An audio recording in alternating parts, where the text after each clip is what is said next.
Time to get buttery. I have no idea when we start.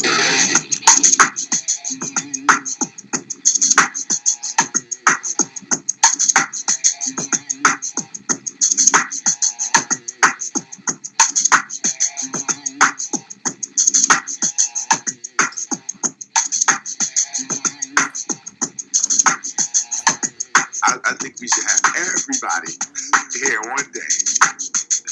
Free for all. No commercials. That would be the day I take. You know what? That would be the day I take. You deserve yet another day. If you're a great orator and you could memorize your statement, and fine. If you can't, you can't. I just need the facts. What did I say when you called me earlier this week? You had a problem. What did I say? Lower your expectations. My expectations. That's all you got to say. Listen, we're going to disagree on that, and that's fine. We just have different philosophies. If somebody agrees with you, I got a tweet that said, let that man read his... I tweet. What? Yeah, tweeted you. Be in full disclosure.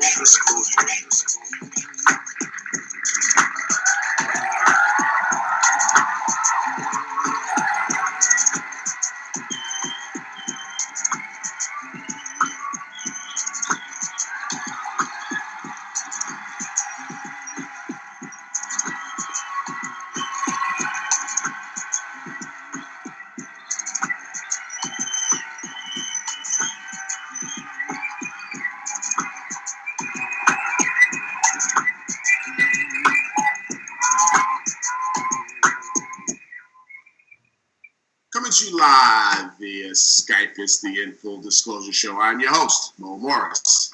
Hello, my partner, Mr. Rasul Sharif. As always, the third man in our crew is our resident engineer, Mr. Steve Wills. Please check us out at ZApp.com. Search All Access 660. You will find any and everything that you want to know about the In Full Disclosure Show. If you want to talk to my partner, you can always check him out at Rasul Sharif 660 on Instagram and on Twitter. If you like the smooth grooves you're going to hear today from my engineer, please check him out at BreezeDBL on Instagram and on Twitter. Last but not least, if you want to talk to me, you can always follow me at MoMorris660 on IG and on Twitter. Today, September the 4th, and I see some All Access 660 gear in the making. Look at that. How are you guys? I love it. All good, man. All good. Bringing out my gear today. You know what I mean? I had to pick it up. It's fitting kind of nice. I like that. Today's a good day, man. Summer's over. It's not a good day. Summer's over. August is gone. Well, the week has been pretty good. I know I've been giving you guys a couple updates about my fallen sick cousin who now got moved to rehab facility. So I guess that's progress for him. So, yeah, sure. Big Mike, that's what's up. Yeah, he don't want it though, man. Like a lot of exercise coming up. Boy, he don't want. Well, we can talk offline about that. But boy, he complaining about that. They're putting him on something, bro, that I don't know. Hour and a half a pop, twice a day. Right. I don't know who wants it. That's not like an athlete, but I'm about to say, yeah. He's definitely not the one who wants that. But I kind of want to move away from how my week was and ask you a question, Mo, because it's kind of time to pay up some things that you got out there, and the one thing that I'm concerned about now is since the summer is over, I want to know if I can bring my smartphone out to the park and watch you dunk this basketball. At the end of the summer, this was going down. And so I quietly, now secretly, every week I've been saying, am I going to say something to him? And it's burning a hole in my gut. But now the summer's over, so, I asked you Saturday, I hit you up Saturday, you going to the park. So, right. Can we videotape the attempt and put it inside of the All Access 660 ZApp? absolutely, we can videotape the attempt. Here's the only problem that you have. Summer does not end tomorrow. Kids go back to school. Summer's over. No, summer's not over. I mean, you want to go to the most technical date. Listen, I said the end of the summer, right? I mean that's what we're working with, right? You ready to bring out a videotape? We ain't say nothing about that, but now you ready to bring out a videotape. I just asked. If you say no, then no. Yeah, listen, we can bring the videotape out, and I'm trying to find out what the last day of summer is for 2016, but it's the 20-something. September 22nd. Yeah, it's the 20-something. So yeah, after September 22nd, we can do it. Now I gave him 3 weeks to work out. My man, you see, after summer, I see where that's going. after September 22nd, we can do it. You see in my caveat, I said, summer's over. And he said, that's a bad thing, which made me feel like he agreed with that. That's what I said earlier. I said, summer's over. You said, that's not good. I said, oh, okay. Now, if you would have said summer's not over, I would have held this one inside. Oh, I'm sorry. I didn't know that you had this brewing in the back. Okay, no problem. After September 22nd, we absolutely can. Okay, all right. And unfortunately, it won't even be that weekend because I'm not going to be in town. I'll be on vacation that weekend. So it'll have to be the weekend after that, which will make it September 29th, somewhere around there. Okay, well, now soon it'll be 2017. No, listen. I will be back in the country by September 27th. All right. That's it. That's fine. That works for me because I know there'll be no type of working out while you out the country. So whatever you gain these next 2.5 weeks, you might lose it all in that time that you out the country. I'm gonna dunk this basketball soon. Okay. I hope so. I'm gonna dunk this basketball. I hope so. I mean, did you ever think the day would come where this is even really a conversation, though? Oh, absolutely not. Never. Right. Never. And in full never even a thought in my mind. In full disclosure, I read into Steve yesterday, and I gave him the prelude to this conversation that we had. And my friends, I told him, I said, look, man, I've been working out all summer. In my mind, I don't have a snowball's chance of dunking a basketball. Doesn't matter. It is behind me. That's one of the things in the rearview mirror, bro. Now, I did tell him I thought if I concentrated on it, solely concentrated on doing that, I might be able to get some super unimpressive dunk down. Like a 6 from the judge. What's the minimum the judges give you for a missed dunk? I'm getting that for a made dunk, whatever that is. But I'm gonna be impressed with this if you go do this by September 29th, my man. All right. Well, so you got yourself an extra week, though. No, I don't have an extra week. I just happen to not be here. So thus you have an extra week. Well, but it's not intentional. But you do have an extra week. Again, it's not intentional. I didn't even. Why don't you just do it a couple days before you go? No. We said the end of the summer. You're not gonna give me anything. In full disclosure, I didn't know when the summer ended. I didn't know, which is why I was frantically looking on my iPad. Well, why don't you dunk a basketball in Paris or wherever you're going? I don't know if they have a basketball court. I've never seen a basketball court over there, so I don't know if they have them or not. Don't you WhatsApp that crap? Why don't you do that? Oh my God! Wow. Okay. All right. I see how my partner's doing me today. It's all good though. Hey, but I'll be ready though. Okay. I'll be ready, and we got to figure out how we can show this on the air. I mean, I don't know. Well, we could stream it live. Exactly. Well, see, here you go. I don't know if you want to do that. Whatever you choose to do. It's out of my hands. And we don't even have to. I just asked if you wanted to. You ask, I'm not going to say no, right? I think this could be a great ratings boost. Breeze, how you doing, man? I'm done with Sue for now. Done with him. Hey, man, I guess that's the precursor to, my situation. Because I tell you, man, I'm a realist, man. And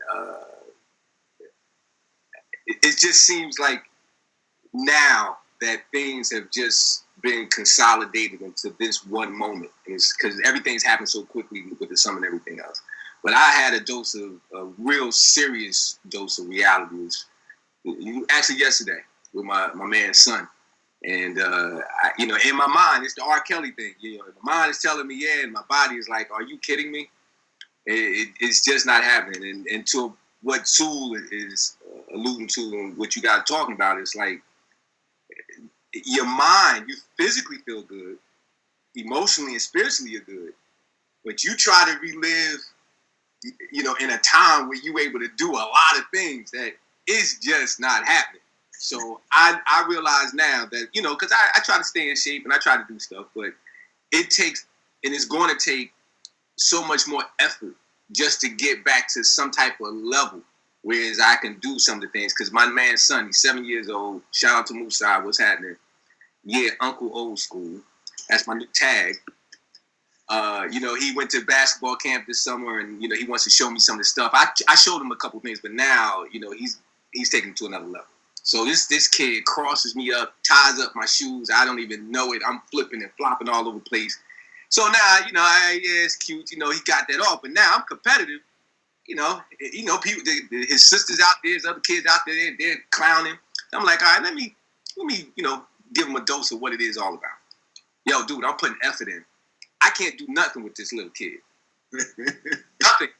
Other than trying to grab him or, trying to do some old school dirty stuff, hold him, anything.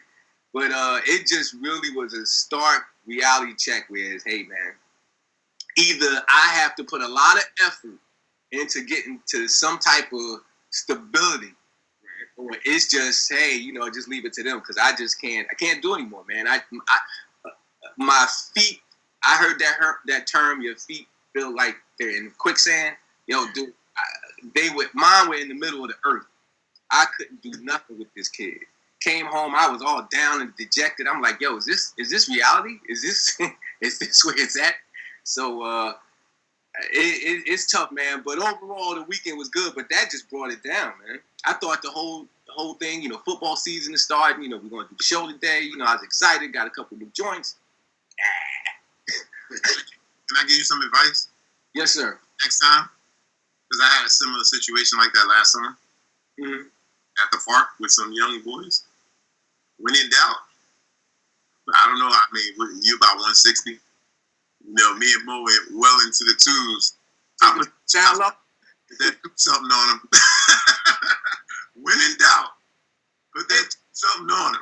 Hey, no doubt. So, and I did that one time. I didn't back him down, but I got closer to make the high percentage shot.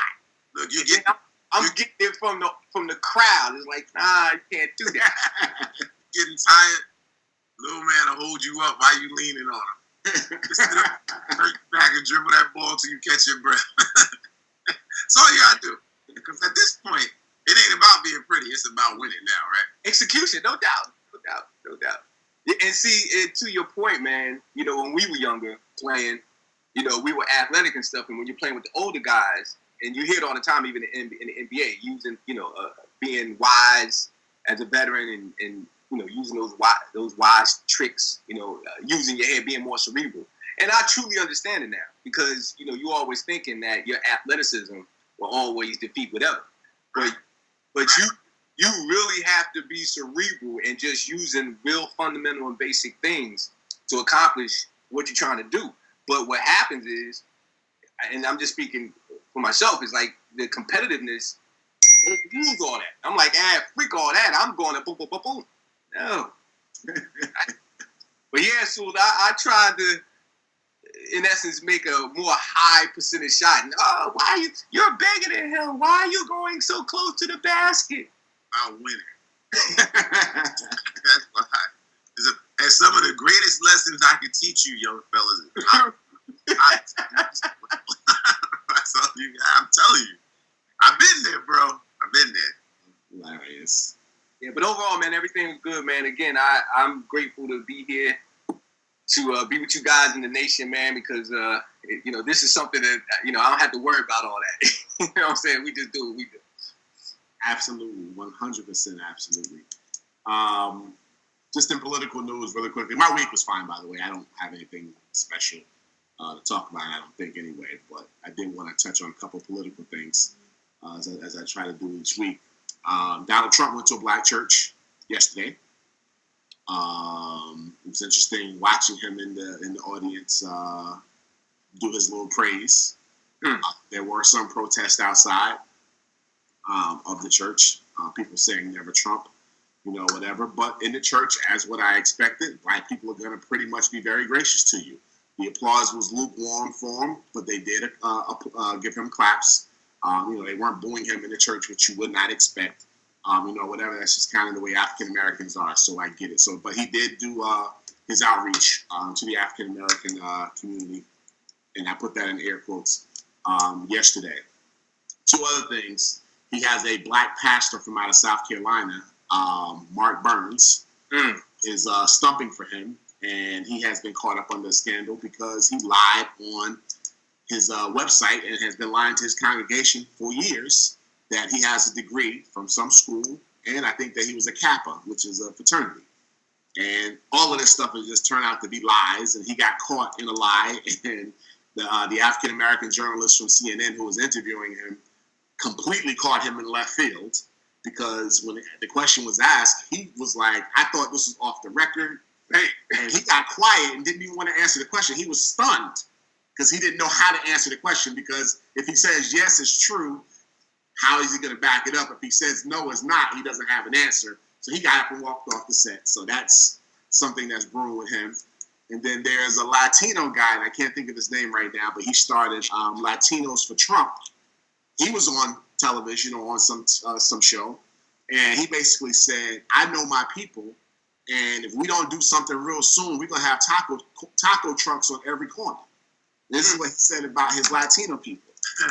Now, listen, we are way out of control where we are, way out of control. But it's been an interesting week of politics is all I want to say about that. Any thoughts? Yeah, man. I mean, again, I told you each week I'm more and more thankful that Trump is running for office, because I'm getting more and more of a pulse of how the nation really is. So you wouldn't think that this would happen. This would be a bad script. Like, if you read the script, you'd just be like, nobody would believe this. It's weird, man. I have some thoughts about this, but I'm not afraid. I just Yeah, I get it. I don't know. I'm just worried about what you would say about me saying what I think about some of the stuff that some of these people do. So I'll save it for off air, and I'll keep this a family show. All right, coming up next, we're gonna get into some sports talk. Been a lot of movement in the NFL. We are 1 week away. Did you ever get to read my article, Mo? Yeah. Oh, I did. Which article? I remember I sent you an email about an article I had to write for Brick City Live. Yes, I did read it. Now I got to refresh my memory, but I did read it. Yes. They commissioned me to write once a week, so you guys can check that out at brickcitylive.com as well. But a lot of football, a lot of sports news. We'll get to it right after the break.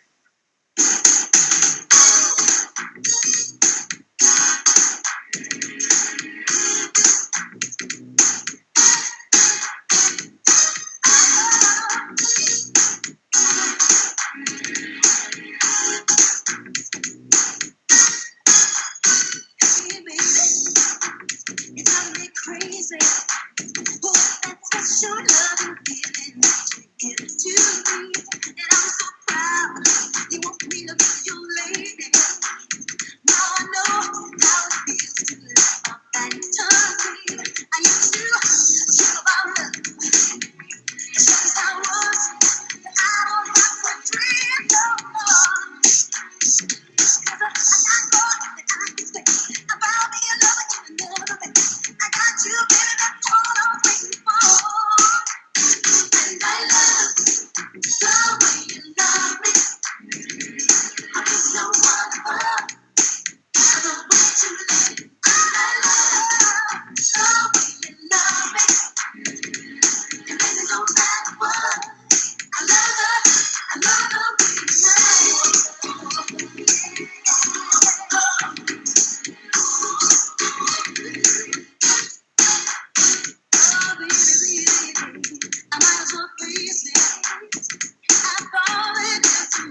minutes after that, back to the Full Disclosure Show. Please stay tuned from 12 to 1. Mr. Breeze DBL is going to put down the latest hip-hop, R&B, and club classics. Shouts to our brother, Mr. Aviator Life, on the check-in. We always appreciate you listening to the show and letting us know that you are on and giving your insight. So thank you very much for following up with us this week. We can start in a couple of ways this week. I probably wanted to just get ahead and start with Colin Kaepernick and just kind of get that out of the way. We spoke about it last week, and this week it seems like the rhetoric behind it got heavier. I have a couple of thoughts about it that I wanted to share with you. But basically, for those who don't know, Colin Kaepernick was a starting quarterback for the San Francisco 49ers. It was announced yesterday that he will not be the starter. Blaine Gabbert is going to be the starter. However, Colin Kaepernick is going to be the backup, so they didn't cut him. But he's been basically doing a silent protest by not standing for the national anthem. And he has caused all type of commotion, for lack of a better word, around the country, from NFL execs to players who are supporting him. Some players are not supporting him, to just Donald Trump even talking about it, basically telling him if you can find another place to go ahead and go. So, it's just a lot of stuff going on behind Colin Kaepernick. The bigger thing this week was he was wearing some socks that had pigs with the police hat on it. And I'm all for Colin Kaepernick doing his own protest. But I think he went probably a step too far to be wearing those socks out on the field, knowing the media coverage that's going to be there and knowing that that's just going to bring a negative light to what he was trying to do. And I just kind of caution him to be very careful, because the Santa Ana police, which is the area that their stadium is in, is now saying that the police officers don't even want to be policemen at these events. They don't want to secure these events. So whomever I think it's the mayor, is basically trying to talk them into going, and because everyone needs protection, and we do need the police in this country. So Colin Kaepernick, I get it. I'm with you 100% on your stance, and I'm cool with that. But you can't be antagonizing people wearing socks with pigs on them with a hat, because it just gives a terrible message. And people think that cops are pigs, and that's what the narrative is around the statement. So, I don't know what you guys' thoughts about it. I got another thought after I hear you guys, so I'll let you guys tear right into it. Yeah, I mean, he's over the top of that. He shouldn't have. That's not. I mean, it's what I think it's what we fight against every single day, is to be generalized, right? So you don't want to be generalized by the actions of some. So some people go, all black folks are such and such, and you're like, well, wait, that's not me. So it's the same with police officers. Like, I mean, in any other profession, every single profession, every single race, every single everything. I don't care. Churches, everything. There's some good people and there's some bad people.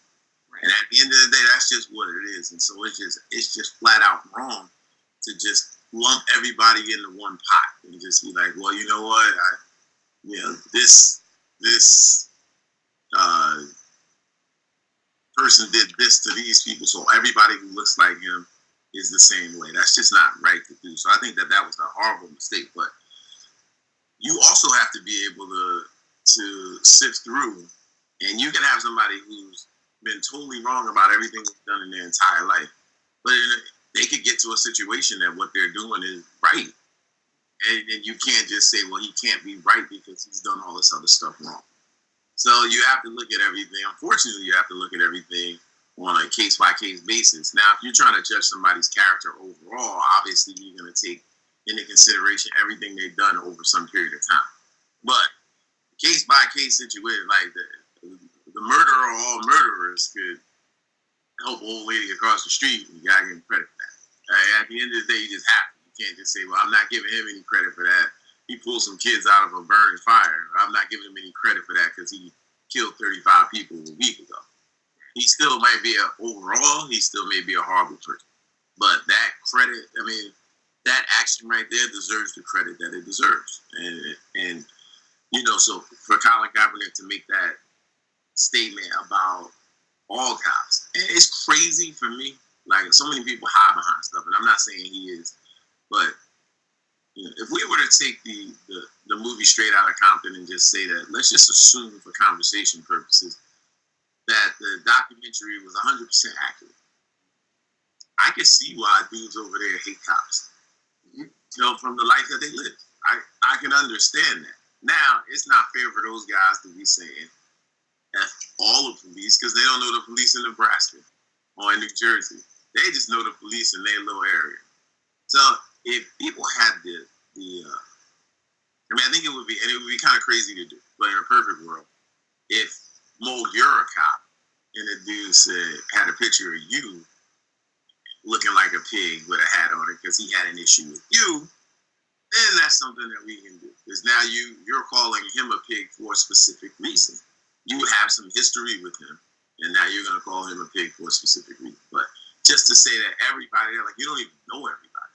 So you can't know if everybody is what you're depicting them to be. So yeah, I'm with you on that. I think that he crossed the line with that. And it's, you don't know what his experiences were growing up. You don't know. He said he had some experiences, so you don't know, and some of these things scar people for life.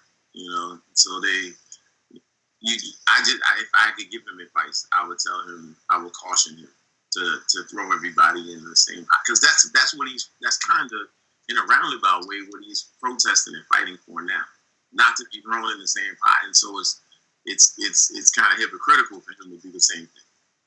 Absolutely. Breeze, you look like you want to say something. I agree 100% with what Sue is saying, but the thing about it that nobody's talking about, and real quick, just trying to, summarize my thoughts. The unfortunate thing is that there's truly a biasness, and there's always something that another race, another ethnicity does, and there's some type of justification. Kid in Chicago, they literally, killed this kid.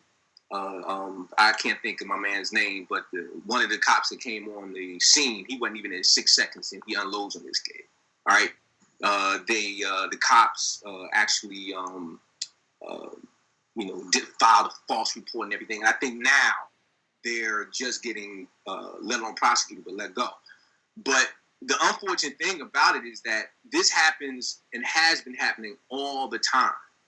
And the problem I had initially with Kalanick is because there wasn't a consistency. It was almost like the question would be when he was a starting quarterback, where was all this happening? Would he do that with that platform where he had something to lose? Not to say he doesn't have anything now, but if you think about it, granted he was trying. He wasn't starting. Was this employer getting out of the team or whatever? But the bigger picture is that. These things happen. But look, like the swimmer from Stanford, I believe, supposed he had done 6 months for rape, caught him behind a dumpster. Woman was out, and he raped her. They caught him. He gets out 3 months earlier.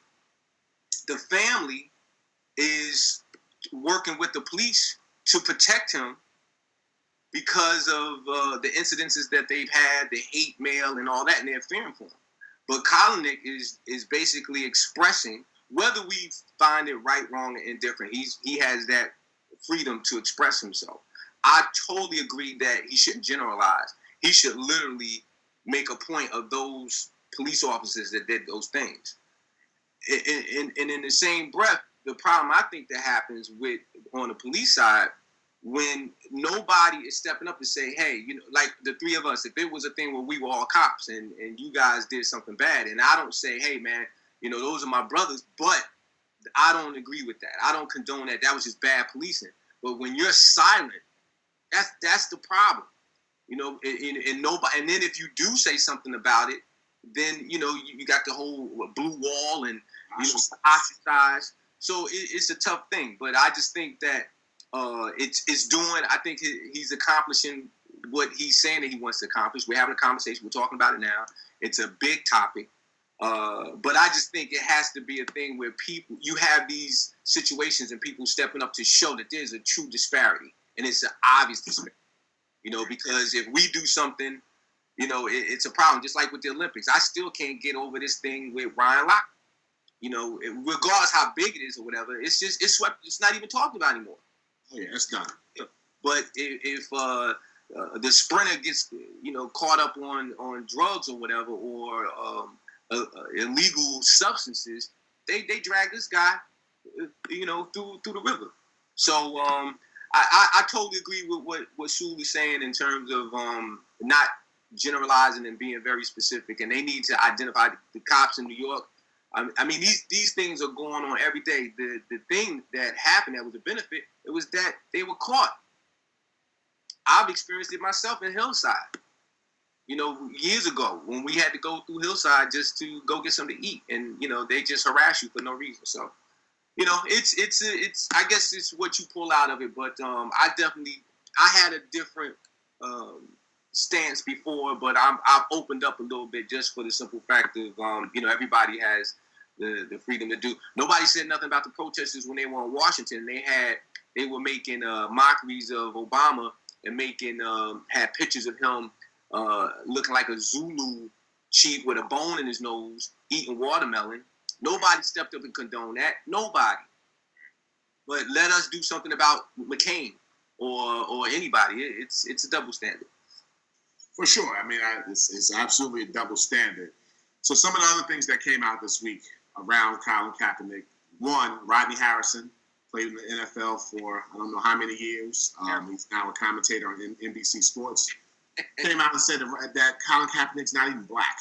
Right. So he caught some fire behind that. Now he's trying to say he didn't realize that Colin Kaepernick was of mixed race. Right. Now I listened to some of these other guys who speak, and I'm trying to think of the guy, Jason Whitlock, said he would, and it's a great point, he would love to be able to go back and see if Carolina played on an NBC Sunday night game, which is where Rodney Harrison usually is on a pregame, and if he ever says that Colin Kaepernick's an African-American quarterback, anywhere, if he's ever made that statement. So the fact that he didn't think that Colin Kaepernick was black, something's not right about that. I'm not sure.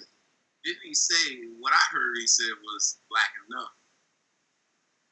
No, I think he said he wasn't black. He wasn't black. He wasn't a real quote, almost like what was the guy that was on he was on ES Rob. Well, I can't think of his last name. He made the comment about RG3.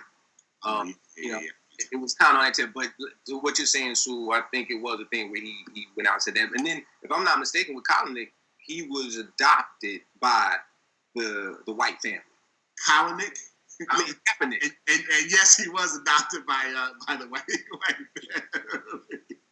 Yes, he was. But that was one thing that came out. Then Cam Newton did an interview with, I can't think of the guy from ESPN, Reese Davis, I think is who it was. And he basically didn't give an answer one way or another. He stayed very neutral in the conversation. He came under fire from Stephen A. Smith because Stephen A. Smith's approach to it was, if you're going to talk about it, say something. Otherwise, don't do the interview. Now, Stephen A. Smith, he even admitted when he said that I didn't see the full clip. I only saw this piece of the clip. And my thing to Stephen A. Smith is this. If you didn't see the full clip, you don't know if he went into the interview saying that, hey, this is all we're going to talk about, and he still agreed to do the interview. But again, Cam Newton has a right not to have a true opinion either way, if that's what he chooses to do. So I got to knock Stephen A. Smith a little bit about that, because we have to stop trying to make people who they are not. And that's what he was trying to do with that. Colin Kaepernick is also going to give out $1 million from his salary to the issues, to the group of people who are being suffered by the issues that he's trying to spotlight. He didn't give a whole lot of detail on what the million was going to be for, but he's going to do that because he is guaranteed $12.9 million. I think it is this year, $12 million, something like that, this year. So he's going to give some of his money back. I got an opinion on what Colin Kaepernick should do from this point. Okay, to kind of get a little fire, because now, I mean, he succeeded at what he tried to do. So at the end of the day, if he really was trying to ignite the conversation, he did that. He's been in the news cycle day after day after day. This topic. Now, sadly, a lot of people who don't want to talk about this topic have changed the conversation to what his action is. But it's really not about his action. It's about what the action was trying to get us to think about. And that's... So are you sure? That that's what it's about? I hope so. I mean, I don't. I haven't talked. Yeah, no, go ahead. So I mean, I hope that it's about having the conversation. But I think that now that he's got us having a conversation now, I don't know. The point of him continuing is only going to bring harm to himself. So, so you were saying that his point, his action, Right. was to make us talk. But Right. what do you think people are so mad about? Is it his actions of what he's doing, or what he's trying to make us have a conversation? Ask me that question in 3 minutes after the break, and I'll answer it. We'll be right back. Good.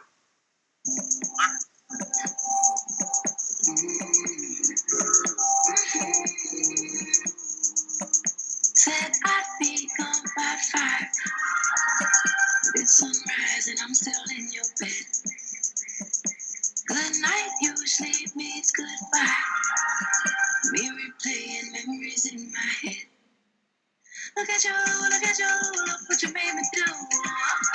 How do you think on my every move? Who are you, you look so familiar.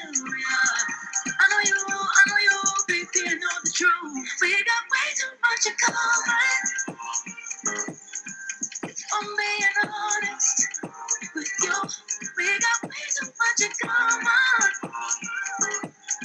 Since I'm being honest with you, who wants to love somebody like me? You want to love somebody like me? If you could love somebody like me, you must be messed up too. Who wants to love somebody like me? You want to love somebody like me? If you could love somebody like me, you must be messed up too. We used to talk till midnight.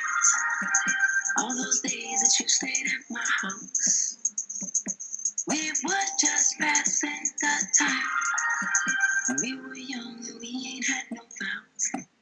Nah, maybe later on I'll text you, maybe I'll reply. We both know we had no patience together day and night. Getting high on our supply and we ain't satisfied. I could love you all occasions. We got way too much in common. If I'm being honest with you, we got way too much in common. Since I'm being honest with you, who wants to love somebody like me? You want to love somebody like me? If you could love somebody like me, you must be messed up too. Who wants to love somebody like me? You want to love somebody like me? If you could love somebody like me, you must be messed up too. Messed up too. Messed up too. Just like you. Messed up too. Messed up too.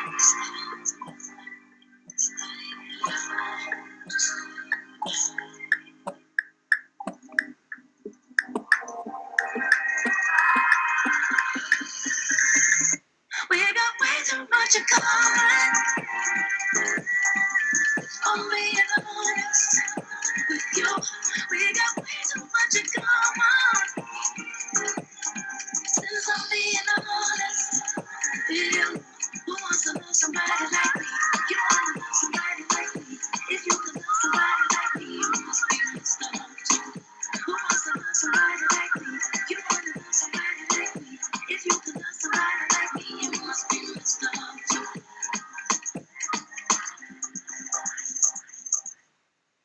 40 minutes after hour, back to the In Full Disclosure Show. Again, please stay tuned from 12 to 1.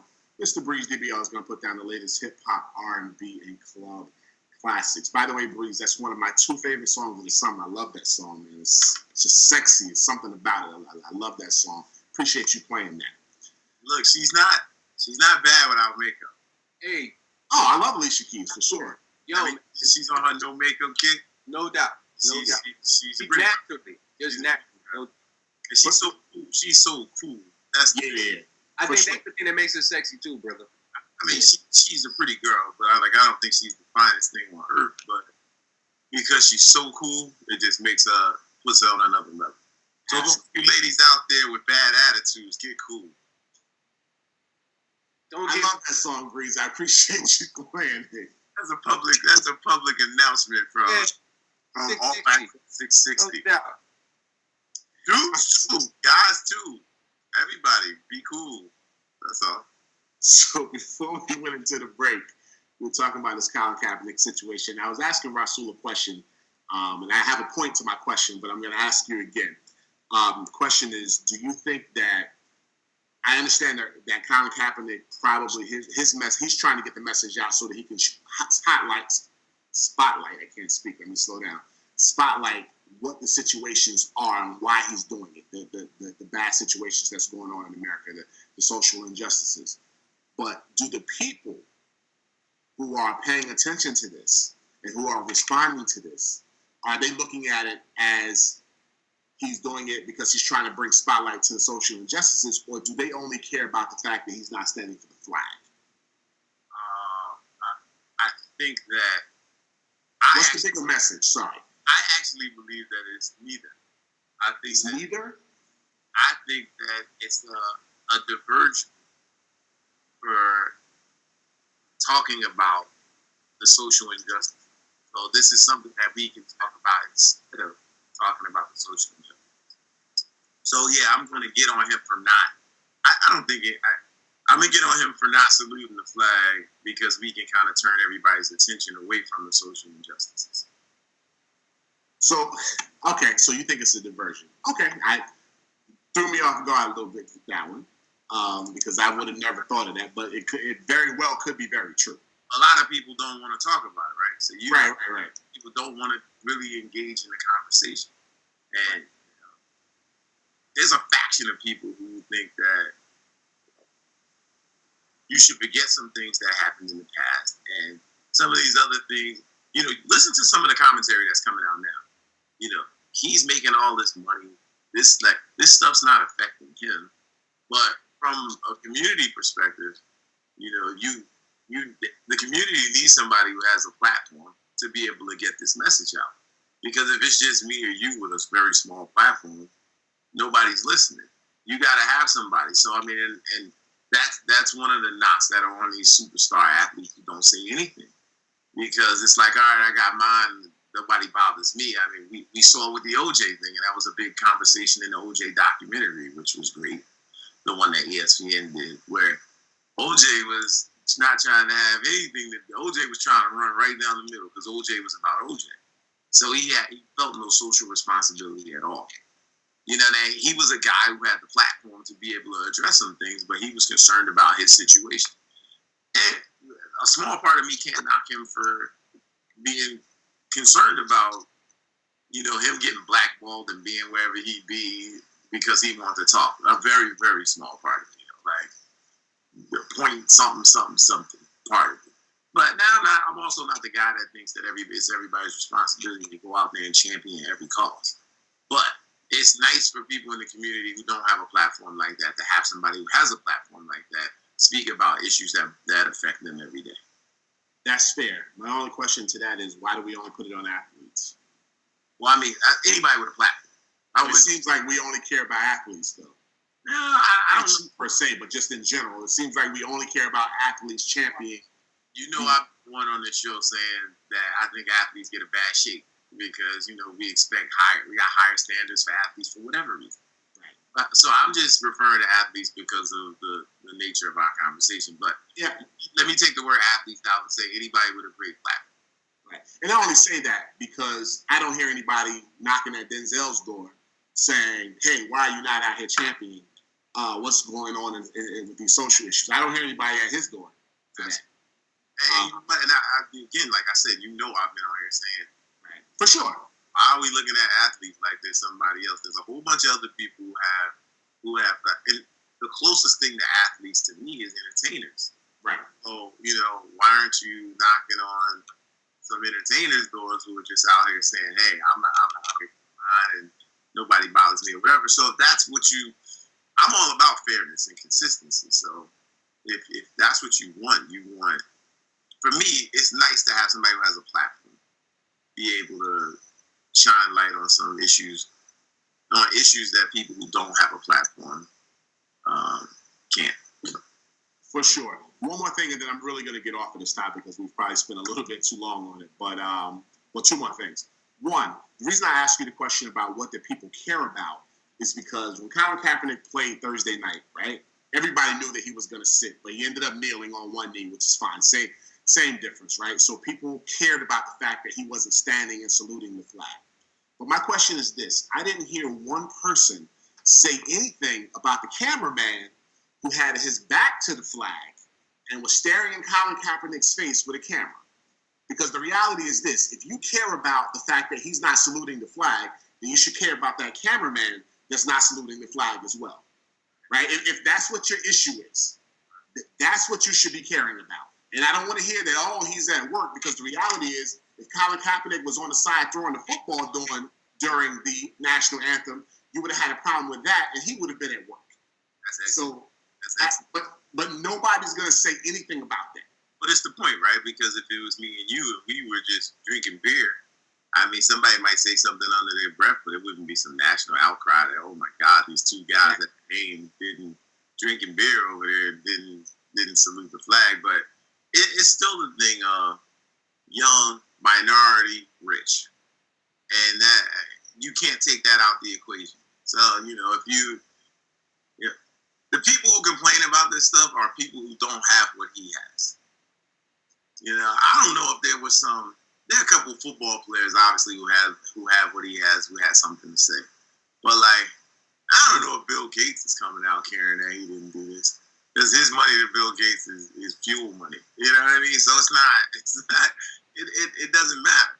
But, we as fans, I'm not saying me because I don't care. Fans, we're so concerned with what they do. And when you try to figure out why, it's got to be because they have something that you want. Or they have more, you feel like whatever you make at your job, you work for it. And so many people feel like they just make so much money. What will the narrative be now that he's on the bench? $13 million to sit on the bench? I could do that. How many dudes you in a Parker in the barbershop? And what he's doing, I could do that. So there's some envy. There's all of that plays a part of how people shape their narrative towards some of these actors. And I don't know why with actors it's something different, or with singers. They see some talent that, there are some things that athletes do that you can't do. Oh, for sure.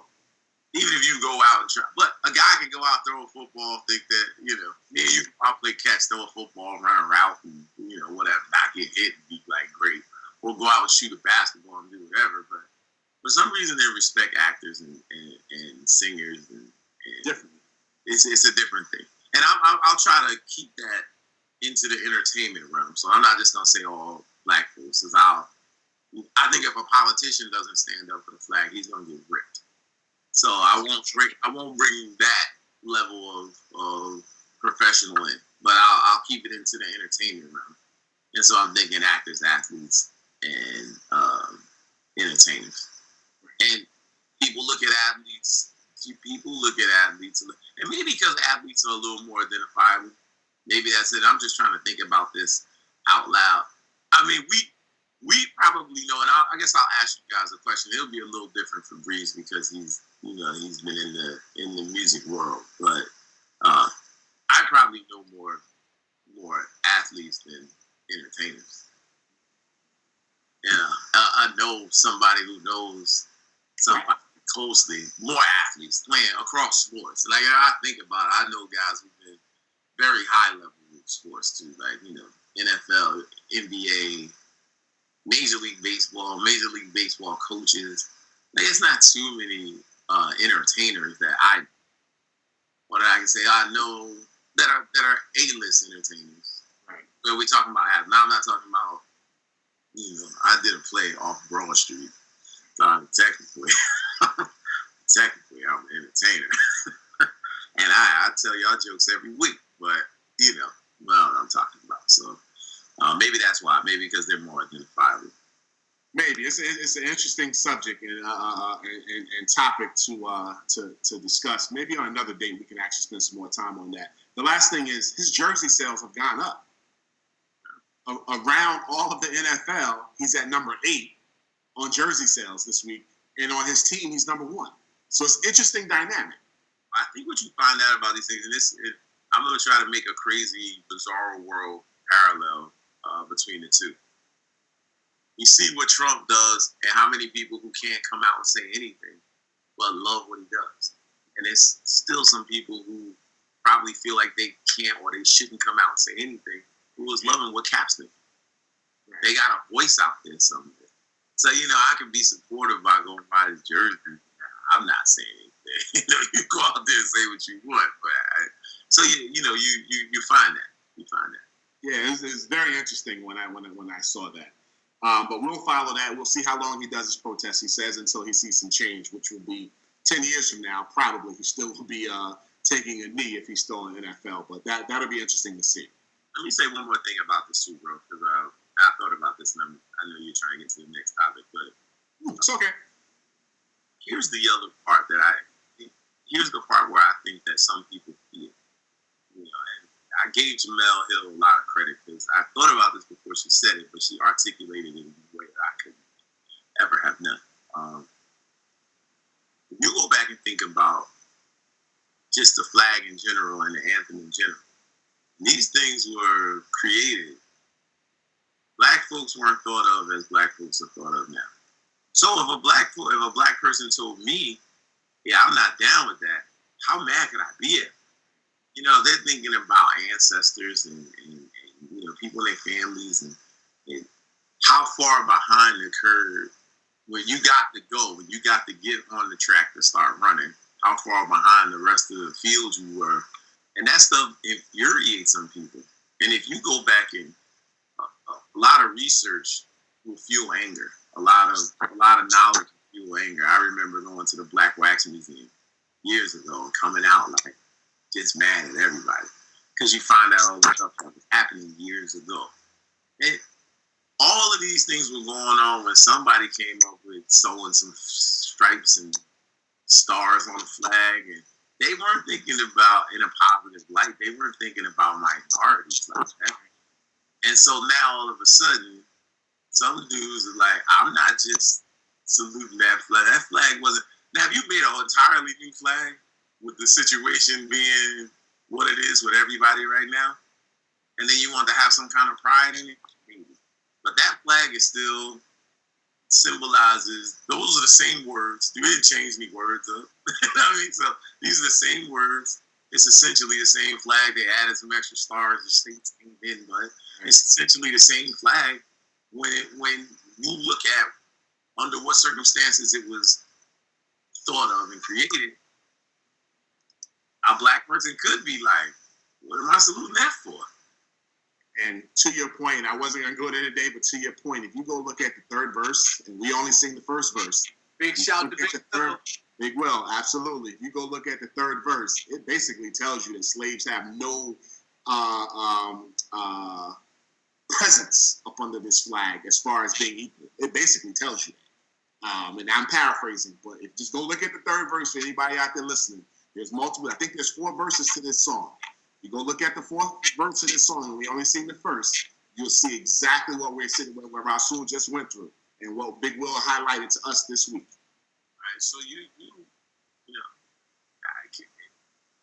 people are afraid to have that level of conversation. I wouldn't want to have that conversation now with the Kaepernick situation because, again, it's another diversion of what Cap's trying to do. Right.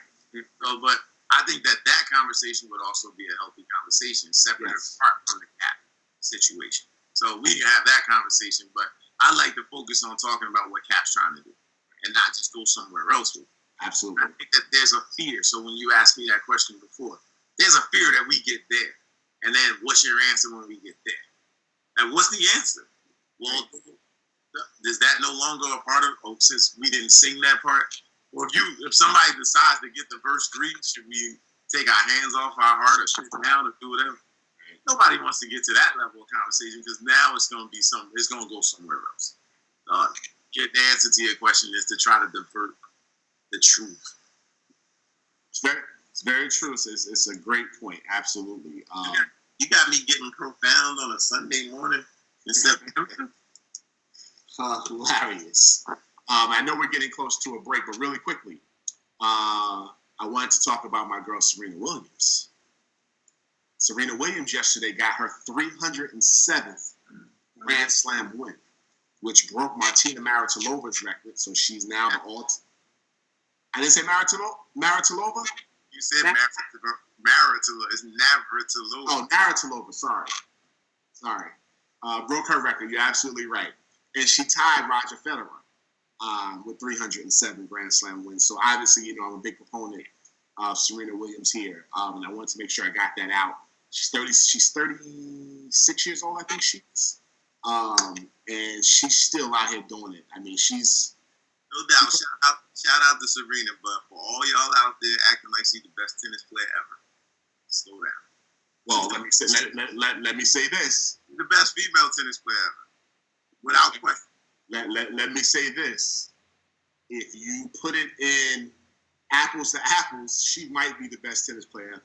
He is absolutely not the best tennis player. Whatever day you want to have this conversation, I love Serena.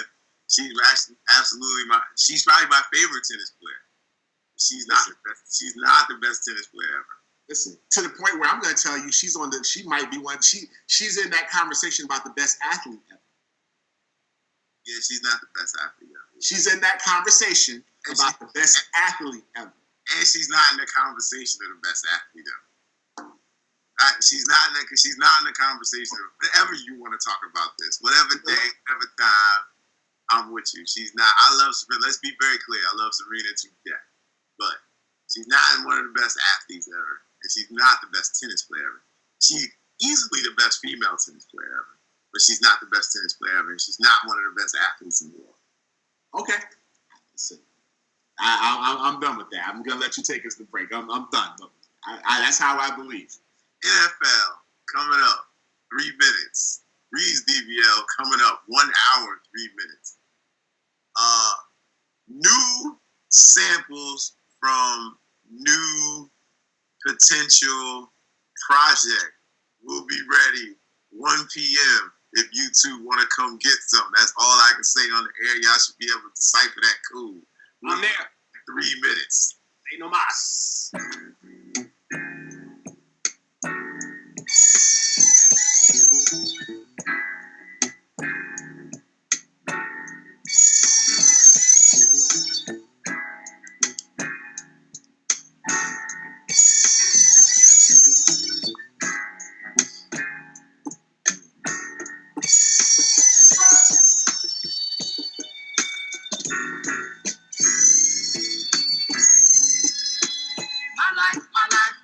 My life in the sunshine.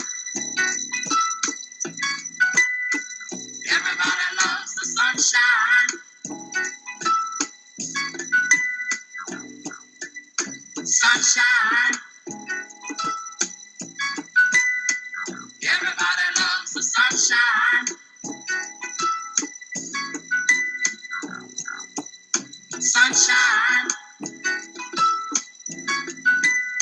Folks get down in the sunshine. Sunshine. Yeah. Folks get round in the sunshine.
sunshine. Folks get brown in the sunshine.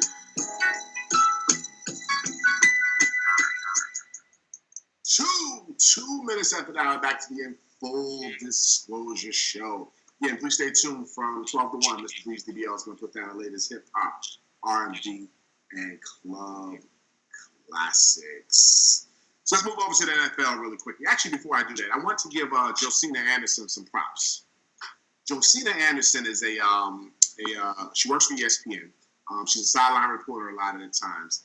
Now, I need somebody to correct me if I'm wrong here, because I've seen a couple of things here. But Josina Anderson had made a bet. And she said that she would shave her head if Mark Sanchez was not the starting quarterback on opening day for the Denver Broncos. Well, yesterday, the Denver Broncos cut Mark Sanchez and are going to start Trevor Siemian week 1. And Mark Sanchez was cut. And Josina Anderson cut her hair. So I think. And this is why and Breeze is shaking his head no. So I know she came on His and Hers, and she had makeup on, and they had done a good job of making it look like she cut her hair. But Breeze, I saw another picture that looked like her hair was cut. And I thought she said that she was going to cut it. She did cut it, but the whole thing was that she was going to cut it off, shave it. That was the thing that Mike was kind of getting in on it. But that whole thing was like the cap and the makeup. It really looked good, But I think I saw another picture where she shaved it, though. Totally off? Yeah, I can't confirm it. I'm going to find this picture on Twitter, and I'm going to send it to you. But it looks like she completely, and it could be Photoshop, which is why I wanted to say, I'm not 100% sure. But if she cut her hair off, I give her major props. And when I saw on the show, I really thought she did it because the makeup was excellent. But then you did a good job. But yeah, I agree. If she did that, because that's major. She lost the bet and she paid up because I know how people in general, but speaking about some women, they don't play that with that hair. Play that with their hair, for sure. Now, Rasul, I see the skepticism in your face over there. What are your thoughts on this? I think she was stupid to make the bet. I was like, No. That was actually a very good bet. I would have made that same bet. no. I don't care about making the bet. I'm talking about here's the deal when people make bets, right? Now, I'd be curious to see what was she going to win if he started. Because this she's going to win anything. I think she just made the statement in conversation. And that's why I was stupid. And that's how adamant she was about the fact that he was going to win that job. Just be adamant without promising to cut your hair off. If me and you were betting something and I'd like to have some interesting bets for football season because, eating these chicken wings is just too easy for me. It's a new season, my man. Brand new season, new year. I still got two orders of wings coming to me. Listen, we need to take care of that too. We can take care of that today if you like. But listen, it's a new season. I got the food today, baby. Don't worry about it. I got it. All right. No.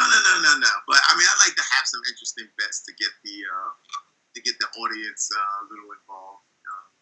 But I wouldn't bet something crazy on my end, something nominal. And that's what I was saying about her making a statement like that. Like, if she was serious about it, why would you make that statement? And now, if it was, comparable, the comparison would be, you wouldn't bet $100 at the blackjack table just to win 50 cents. Right. So I bet 100 to win 100. So if you were going to do something crazy, then I might offer to do something crazy, but I'm not gonna offer to do something crazy, and you're not gonna do anything crazy. That's why I said that was just stupid. I believe the same thing all you guys believe. I thought there was no chance he wasn't gonna at least play. I didn't think he was gonna make it the entire season, but I thought that he would absolutely start week 1.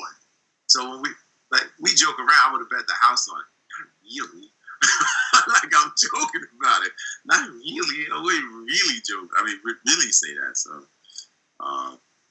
Well, if she cut her hair, I give her major props anyway. I understand your point. Now, I heard her on a radio show. I heard her on wow. I want to say I heard her on Russillo and Canal, and she said she was going to honor it. Right. And I'm going to find this picture during the next break, and I'm going to send it to you guys because it looks like her hair is cut. It doesn't look bad on her. It doesn't look bad on it at all.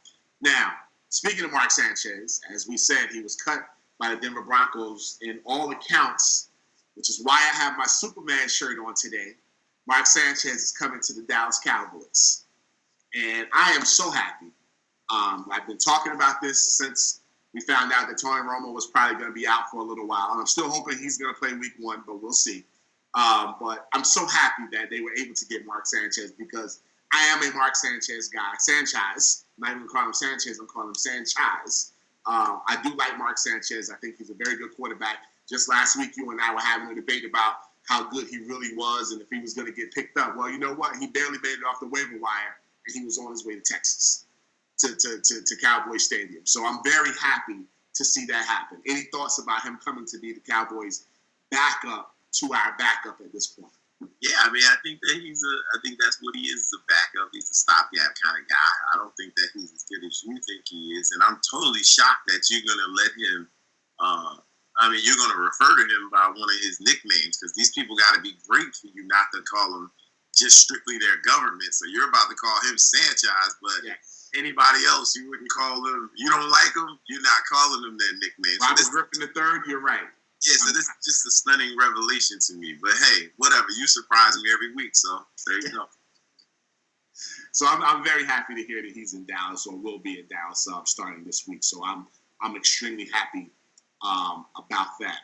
In other quarterback news, the Minnesota Vikings were dealt a very severe blow this week when their starting quarterback, Teddy Bridgewater, broke his leg. From all accounts, the break of his leg was probably extremely gruesome. Players were throwing up on the field. It looks like the leg was turned backwards the other way, in a way that the leg is not supposed to go. So they're saying that he's probably going to be out at least 1 year, which took a big hit to the Minnesota Vikings playoff hopes because they thought they were going to be a really good team this year. So the starting quarterback was going to be Shaun Hill up until yesterday. Yesterday, the Minnesota Vikings called the Philadelphia 76ers, and they traded, and I think they gave a little too much for him, but they traded away a 2017 first-round pick and a conditional fourth-round pick for 2018 to get Sam Bradford. Eagles. Right, the Eagles, right. So I'm a little bit stunned that they spent that type of, they gave up a first-round draft pick to get Sam Bradford, things that Sam Bradford started a lot of years in St. Louis Rams, and then he went to the Eagles and didn't do anything. And now they're going to give away a first-round pick. Does it help the Vikings? Yes, because I do believe that he's better than Shaun Hill. It's not giving a first-round draft pick. Any thoughts on that? No, I think it was a good pick.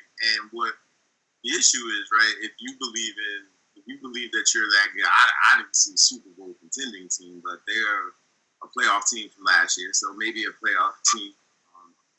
If you get a win in the playoffs, that's successful to them. I don't know, but even if you get that far, it's a late first rounder.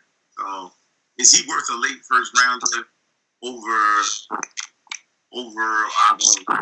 or one of these complete? Shaun Hill's a complete retread. He's a complete. He's the tire you go get at the tire shop. He's a complete retread. So yeah, I mean, why not? And especially if you believe you already weren't gonna. So the question you have to ask yourself is Sam Bradford as good as third year Teddy Bridgewater? I'd say yeah, that. So if you thought Teddy Bridgewater was gonna get you to wherever your goal is, I think you got a guy who's as capable as Teddy Bridgewater was. Now, I think obviously Teddy Bridgewater has more upside. So we don't know. They were talking about opening up the offense for him this year. And we don't know what that was going to be.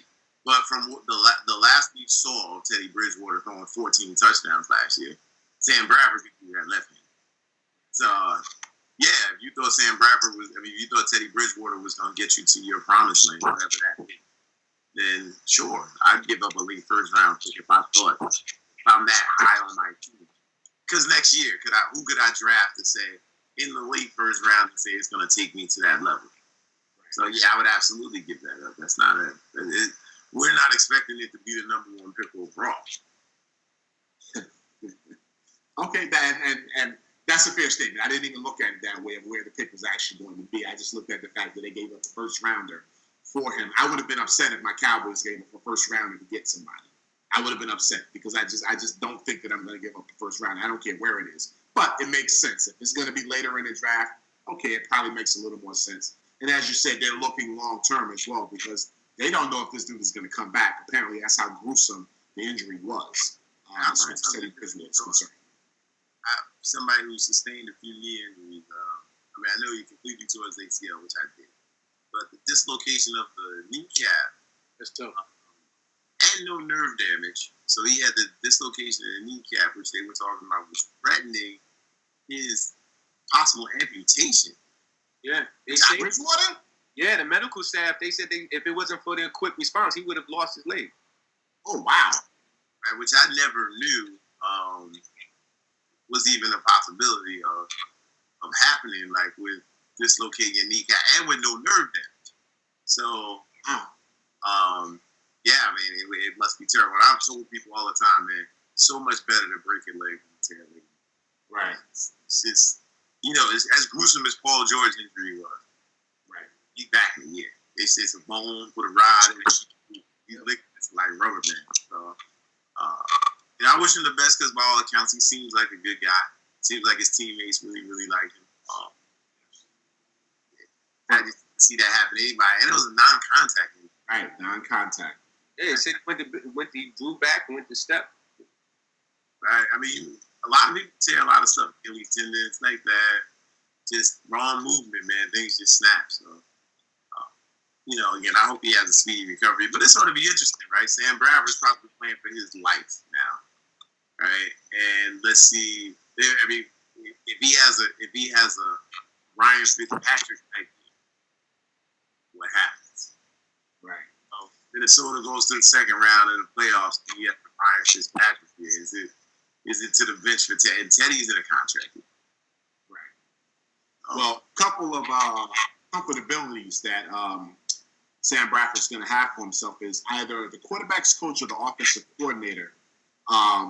He used to coach Sam Bradford, so one of the two. So he has familiarity. Can't believe I'm not speaking very well today.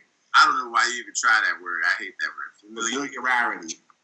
That's terrible. But anyway, he knows this guy. He's familiar with. He's familiar with. He's cool with him. With Sam Bradford. And another note that I did not know, Sam Bradford actually played in college with Adrian Peterson. Yeah, did not know that. Yeah, they were on the same team. Did not know that. I don't follow college football that way, so I didn't know that they actually played on the same team. So that probably gives him a little more comfortability as well. AP was lobbying for him a couple of years back, right? Yeah, I vaguely remember that as well. Now, what does that say about the Philadelphia Eagles quarterback situation? They had gone and they got rid of Nick Foles and they got Bradford. They drafted Carson Wentz this year. So it's looking like Carson Wentz is going to be the opening day starter. So the Philadelphia Eagles are going to start a rookie quarterback in that division. And, I know we're getting close to a break, but, today we wanted to kind of give like a little bit of an overview of what we thought these divisions were going to be. And maybe we'll wait until after the break. But another thing that I wanted to talk about, and this was an interesting story, and it's kind of a happy, feel-good story, kind of, I guess, in a sense. But it just kind of lets you know, gives you a little more insight of what these NFL players go through. There's a quarterback who played at Texas A&M. His name is Gerard Johnson, right? And he's 28 years old, and he's bounced around, practice squads in the NFL, and he's still trying to make it. So he had gotten cut by the Detroit Lions on Thursday. Went back to Houston. Got a call by the Dallas Cowboys. No, actually, I guess it was Wednesday. Got a call by the Dallas Cowboys on Thursday to come and play the game Friday night because they needed a backup quarterback for Jamel Showers. Because right now the Cowboys only have Dak Prescott and Jamel Showers on the roster prior to Mark Sanchez coming. But they paid this dude $1,800 to come and play one game. And I just found that just as an interesting thing, these little things happen and we have no idea that they go on. But he came, he had to go try to learn the formations, try to learn protections, and try to learn where players should be, all within a day, basically. and he's still trying to make a roster. But this is what he's done. I mean, he's played in the Canadian Football League, he's played in the American Football League, he's played everywhere. But it was just interesting that I saw the story of him making $1,800 for the day. Hey, it's a good day's work. It's a good day's work. Yeah, it's a good day's work. All right, coming up next, NFL is here, people. Now we don't have to worry about a little inside information as we go to the break. It's stressful to Mo, who, to his credit, puts together the agenda every week. I have very little to offer to the agenda every week. That's not true. No, that is true. You send it to me. I very rarely have stuff to offer. So that all credit to you on that. And it's kind of tough going through the summertime, but you know, I can hear it in his voice right now. The energy, the swagger is there because we don't have enough time to talk about all the stuff that's happening in the sports world right now. Then basketball season is a month away, so put that on top of the NFL, and you're getting the best of the Full Disclosure Show on the All Access 360 Network. We'll be back in 3 minutes. I might have to put on my jury for this one. Rave talk, oh, we're talking that rave talk. Safe talk, here we go, talking that safe talk. Major key alert. Oh, we good now. Major bag alert. DJ, keys. I got the keys. I got the keys. I got the keys. We know the girl gon' plead the fifth. I know the jail, I'ma shoot him some chips. I got the keys. I got the keys. So he's asking me the key. Till you own your own, you can't be free. Till you own your own, you can't be me. How we still slaves in 2016. Keep the light, keep it back coming. Every night another bag coming. I ain't been asleep since 96. I ain't seen the back of my eyelids. I've been speeding through life with no safety belt. One with the corner with no safety help. I book fun like Josh Norman. I ain't normal. Just a project out in Beverly Hills, California. That rave talk. That's fun. Special golf talk here. On my from the mud, damn near all my millionaires. We gon' take it there, I swear. You gon' think of psychic. You ain't seen nothing like this. I should probably copyright this. I promise they ain't gon' like this. I got the keys. I got the keys. I got the keys. I got the keys. We know the girl gon' plead the fifth. I know the jail, I'ma shoot him some chips. I got the keys. I got the keys. Radar, oh, ain't even on my radar. Switch. Radar, oh, you ain't on my radar. Switch. Radar, no, you ain't on my radar. Switch. Oh, you ain't even on my radar. Got a bag reloads like your charges. Out of the courtroom like what charges? Big pimping on your court steps. In case y'all ain't noticed, I ain't lost yet. Y'all know it's 1-to-1 soon as you hit it. Right. Y'all know the difference, right? From rap facts and fiction, right? Real life, I'm like ho. Real life, I'm like those. In real life, they like me. In real life, I'm like no. My swag different. That bag different, huh? My wife Beyonce. I brag different, huh? My baby blue. What else? I dream in color. What else? That's too much flavor. What else? I don't rap the suckers. God bless you all. Only talk special talk. Only talk special clock. Said I only talk special. I got the keys. I got the keys. I got the keys. I got the keys. We know the girl gon' plead the fifth. I know the jail, I'ma shoot him some chips. I got the keys. I got the keys.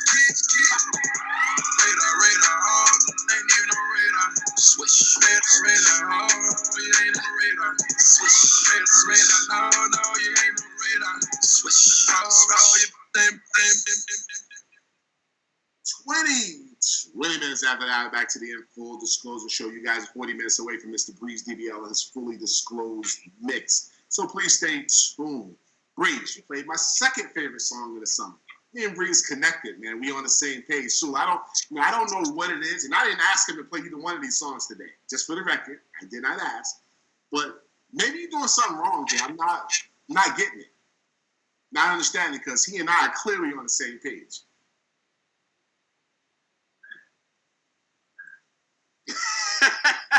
I'm just, All I gotta say. Because that's my second favorite song of the summer. Like, it's those two songs. Let me ask you a question, right? Yes, sir. You're a big Jay-Z fan, right? Big, yes. Jay-Z still putting out hot lyrics. You know, that's like I like that song too. Is he still putting out hot lyrics consistently? No, I'm saying that's a hot song, so he's still got some hotness in it. and I like the song a lot. But how many more years do you want to hear Jay-Z rap? Like, if he's 70, it's still hot. He's 70. I have no issue with that. He's all gray. You know, and I know I've had this discussion, maybe not with you, but why do we put a limit on when guys can rap and when they should stop? We don't put a limit on dudes who do R&B or do rock. We don't care, right? But for some reason with rap, we care.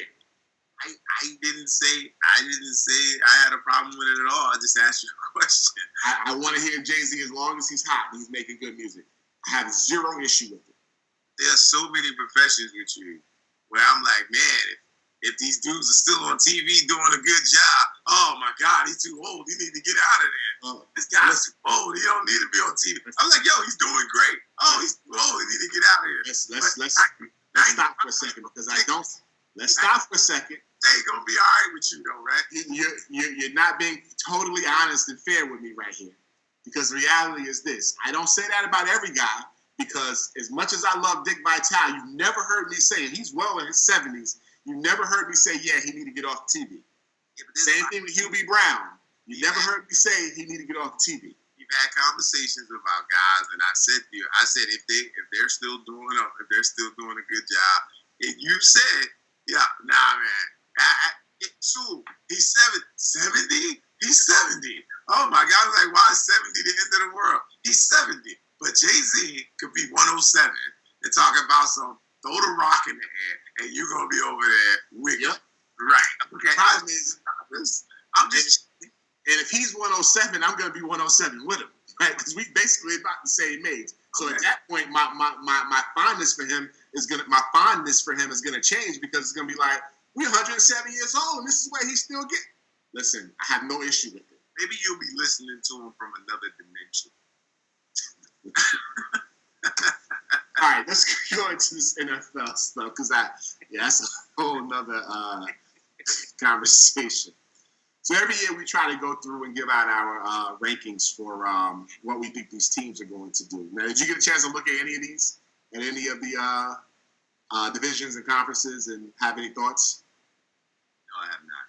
But I can roll with this. Okay. All right, fair enough. You want to start the AFC, the NFC first? Wherever you want to start. Well, you're going to ask me where I'm going to start. Start the NFC East. Where else is there to start? I actually thought you would have called yourself saving your best for last. But okay. We'll start with them, because, you know, I'm very high on my Cowboys. And as you said, I am a bit giddy because football season is here. And we're not going to get through everything on the agenda today. So you were absolutely right about that.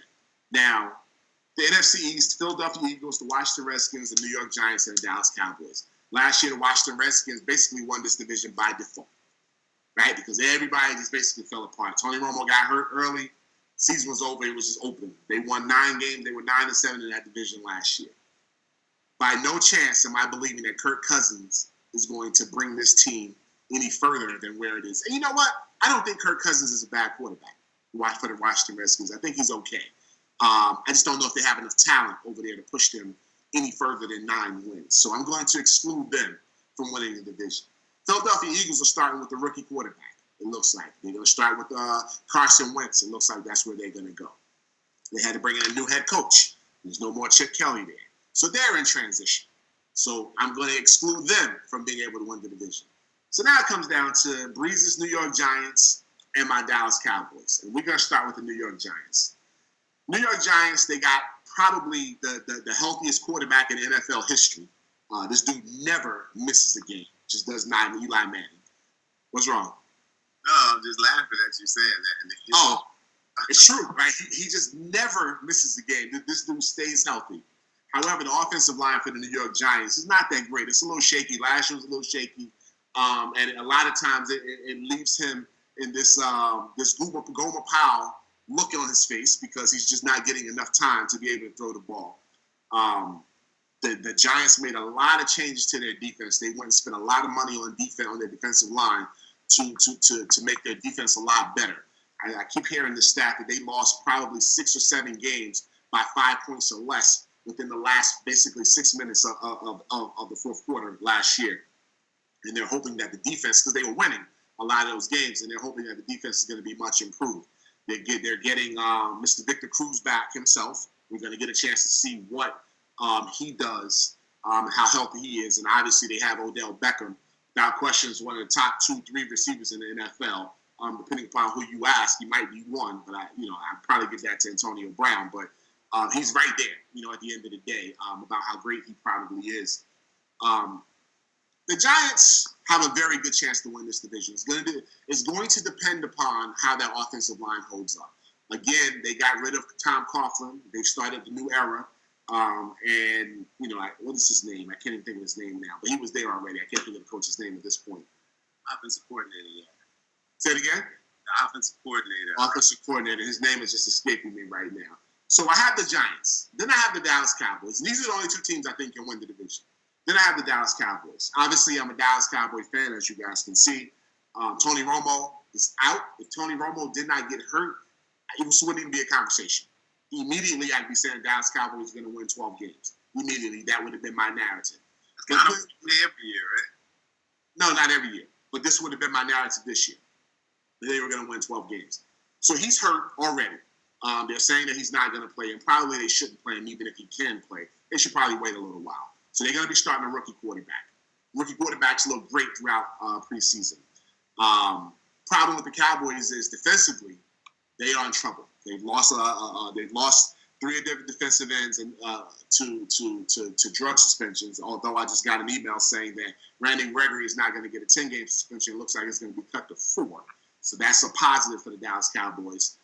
Their linebacker Ronaldo McClain is out on a drug suspension as well. So defensively, they're going to struggle a little bit. But offensively, they got talent. They went out and got Ezekiel Elliott, running back, who I did not want, but happy that they got him. Obviously, you have Des Bryant, and Dak Prescott's look great. You still have Jason Witten there and Cole Beasley, and Terrence Williams, I think, is the other receiver in Dallas. So I got to make a decision now whether or not I'm going to go with the Cowboys or the Giants in this division. Obviously, I'm going to go with the Cowboys. I'm like, what? Well, no, but it's close, though. It's close because I don't. But I know it's close, but there's a point where emotion and fandom gets involved, and that's where we are. Exactly. So I don't know what what the big suspense was. I think everybody in All Access 660 land knew who you were going with. Well, I'm going to say this. If Dak Prescott didn't look as good as he did in the preseason, and yes, it's the preseason, I would have gone with the Giants to win the division. I think the winner of this division is going to win 10, 11 games max. And I don't know if the Cowboys can actually win 11 games. I don't know if that's true.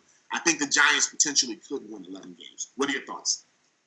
I had the Giants, especially because I think it would have been closer if, obviously, if Romo was playing. I don't know if it would have been the slam dunk that you thought it was, but I thought it would. I mean, I clearly have no expectations for Philly. Washington.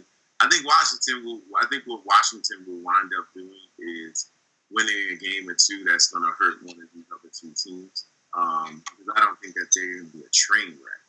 I mean, I probably got them somewhere around 500, but I think that the Giants' talent, especially their offensive talent, I think that their offensive talent is I don't want to use special, but it's probably as good as it's ever been. So to see Eli with the weapons, and I can't call the guy's name. They also have a rookie wide receiver, and what's his name? Shepard from Oklahoma. Right, Shepard, who's supposedly looking outstanding. So I mean, their offensive firepower looks special, and I think they'll be able to put up some points. So again, defensively, I hate to start unless somebody did something last year defensively and they returned everybody. I hate to start even trying to guess what people are going to be defensively preseason. I like to see a couple of games and then have an assessment. But I think this is the Giants division, definitely. How many games? It's just hard for me to ever think Eli would win 12 games, so I'm probably going to say 11. I'm probably with you. Like I said, he wins what he wins, and I can't take anything away from him. He gets what he gets, but he's not the guy that I don't see him being dominant. But I'm gonna go. I'll go 11. I can't say 11.5 because obviously that would go out. But with the Romo injury, I think he's got a shot. I think this is his best shot to get to 12. But I'll say 11 or 12. Okay. I mean, we kind of on the same page. I think it's going to be 10 to 11. You think it's going to be 11 to 12. For the Giants, again, it all depends upon that offensive line. If that offensive line holds up, then the Giants are going to be a really good team because offensively, you're 100% correct. They got a lot of weapons over there. They are probably special. I'm going to give them their credit for that. So it's going to be interesting to see how that works itself out. But I'm taking my Cowboys to win that division, though. Sorry, Breeze. But I think it looked good. The offensive line doesn't look good at all. And big shout out to Bobby Brown and Andre Williams. Andre Williams got cut. Okay, did not know that. That's a wild way to get a shout out. Big shout out to Andre Williams. He got that's a big. Cool though. I'm sorry to hear that, man. But unfortunately, guys. Me too. I mean, it's just one of those sentences. Congratulations. Gotta let you go. We buried him. You may get picked up. You never know, man. A lot of people are going to get picked up. A lot of times when you get cut in the NFL, it's just because you weren't a need for that particular team, whatever. So, all right, the NFC North. We have the Minnesota Vikings, the Green Bay Packers, the Detroit Lions, and the Chicago Bears. We'll start with the Chicago Bears. I'm going to probably start to fall off my Jay Cutler bandwagon this year. I'm probably going to start to fall off. I am, I've been a staunch supporter of Jay Cutler. But it just doesn't seem to be happening for him. So I'm probably going to start to fall off his bandwagon this year. I don't see how that team wins more than 6 games. I mean, it's just where they are. I think they're going to be in the basement of that division. Not much else for me to say about them, truthfully. So I'm just going to fall off the bandwagon. The Detroit Lions. They lost Calvin Johnson, their all-pro wide receiver, who probably will be potential Hall of Famer, but we'll see whether he gets it or not. He's gone. Potential. You think he's a definite? Oh, yeah. Lock. I don't think he's played enough. That's where I worry, is how much time he's played. I don't know if he's played enough time. I think he's locked. Okay, we'll see. I mean, I won't be stunned that he's there, but I just think the fact that he didn't play that many years is probably going to hurt him a little bit. I'm not going to give them pretty much any real thought to win that division. At the most, I'm going to give them 7 wins. At the most. You're not even giving them 7? I'm going to give them 7 because, they have a pretty high-powered offense. They like to throw the ball around the yard. So teams that like to throw the ball around the yard, I give them a little bit more leeway. Here's the problem for me with Detroit. Everybody's talking about Golden Tate's going to have a great year. Yes. You're a 1 now. Right? That's how I feel about that. You put up these numbers as a 2. You had a guy over there making your life easy. Now, in the defensive meetings, in the DB meetings, your name's going on the board first. I don't know if he's not. If you asked me if he was a 1, I'd say no. So we're gonna have a situation where we get 2s get paid like 1s, and then when they have to be 1s, can't perform like 1s. We got a lot of 2s who put up 1 type numbers because they're playing with 1. And so they have a lot of freedom. Calvin Johnson is seeing 2 people every time he steps out there, which means you're seeing 1 guy all day. And so for you to be 1 guy, you're good enough. 2s are good enough to do that. Are 2s good enough to be the focus? I don't think Golden Tate's that guy. So I think he's a good 2. But I don't think that he's a 1 by any stretch of the imagination. So I think it's going to be heavy lifting for him to be extremely productive. And I question if he's as productive as he was last year. But if he is, it's going to be a hard way to go for him to get there. How many wins you give the Detroit Lions? I mean, I think you're going to probably have 2 6-win teams over there. Wow. And you know what? It's not a stretch. Right. I mean, I don't see how. Like, I don't see where we look at. Sometimes we can be deceived by offensive firepower. Right? So I think that Calvin made life easy for a lot of guys. And here's where, and if I'm a voter, or if I'm a Hall of Fame voter, or if I'm evaluating talent and value, we're going to see this year what Calvin Johnson's value was to that offense. We know his value to winning wasn't much. They didn't win anything. But his value to the production of the offense. Because we're going to see if Matt Stafford, you're going to carry this squad with your arm, you're going to throw guys open, you're going to do whatever, or is it because you had a guy out there that commanded so much attention that gave you different kinds of lanes to be able to throw the ball? So, there's some intriguing dynamics that we're going to be able to see now that Calvin stepped up. Fair enough. The last two teams in that division, the Green Bay Packers and the Minnesota Vikings. We've already spoken about the Vikings. They lost their starting quarterback. I would have given them an opportunity to win probably 10 games and contend for a wild card spot this year. But now that their quarterback's out, I just think they're going to go through a flux of change, and it's probably going to hurt them, which leaves the Green Bay Packers. I think that the Packers are probably going to win this division. Aaron Rodgers, by all accounts, didn't have a great season last year. Probably not as bad as what people made it out to be, but he didn't have a great year. And Eddie Lacy, the running back, put a lot of work in over the summer to slim down, to look good. So depending upon how well he plays, I think the Vikings could win. Not the Vikings, the Packers could win 12 games this year. Thoughts? I'm with you. I'm looking at maybe 13. They might get some default wins over there. I think that you figure you probably steamroll through the conference. You're only going to, maybe you lose a game in Minnesota. So that gives you 7. Right? Can they go out there and go, can they go 6-2 somewhere? So I'm in the 13 range for them. Okay. And they get Jordy Nelson back as well. Because he was out. Still with him, we're not going to see the real Jordy until probably mid-season. Because he's back a year later, but it's still about 18 months to really, be who you were. So, but I still got him 13. They at least 12. But I had to, if you put a gun to my head and pick a number, I'd say 13. Ooh, that's a lot of wins for them, though. But when you get in 7, when I'm booking 7, 5. 6 games. Yeah. So you get 5 because you're giving 1 to Minnesota, so 5. Maybe. Just real quick, I'll run through their schedule. They got the Jaguars off of their schedule. They got the Giants. They got the Cowboys. They got the Falcons. They got the Colts. They got Seattle. Ooh.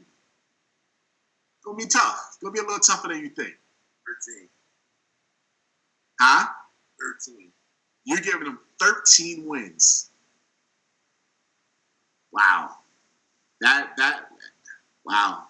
That Jaguar game, and it's opening night, is at actual in Jacksonville. It's not an easy place to play. Here's the deal. Jacksonville is talented up the wazoo, but they still Jacksonville. So, but it's still a tough place to play, though. Okay. And then they leave there and go right to Minnesota next game at Minnesota. So their first 2 games on the road. 13. Wow. Okay. Listen, I don't know if I'm giving them 12. I'm stretching it to give them 12. You get the 12, then we just talk about 1 game. Maybe they beat Minnesota twice. We're going to finish up the NFL preview in a couple of minutes. We're a little over the break, so who knows when Breeze is going to bring us back. But when we get back, we'll finish 3 minutes, baby, 3 minutes. Because you know what? You got to chill. You got to chill.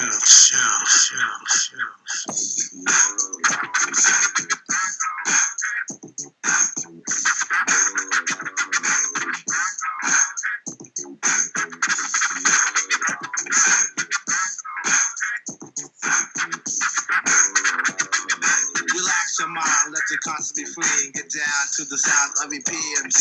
But you should keep quiet while the MC rap. But if you're tired, then go take a nap. Or stay awake and watch the show I take, because right now I'm about to shake and bake. The EICK is my name, I spell. Thanks to the clientele, yo, I rock well. I'm not an MC who talking all that junk about who can be who. Sound like a pump. I just get down and I go for mine. Say check 1, 2, and run down the line. To the average MC, I'm known as the Germany. the Tommy D. Baker, New Jack Sturdy, destroying employ. When you're riding on boy, never sweating your girl. Why pig? She's a schizoid. When I'm on the scene, I always rock the spot. I grab the steel with the crown on top in the beginning. I like to let my rhymes flow. And at 12, I press cruise control. Sit back and relax. Let my rhymes tax. Maintain them C's while the doubly max. Always calm under pressure. No need to act ill. Listen when I tell you, boy, you got to chill.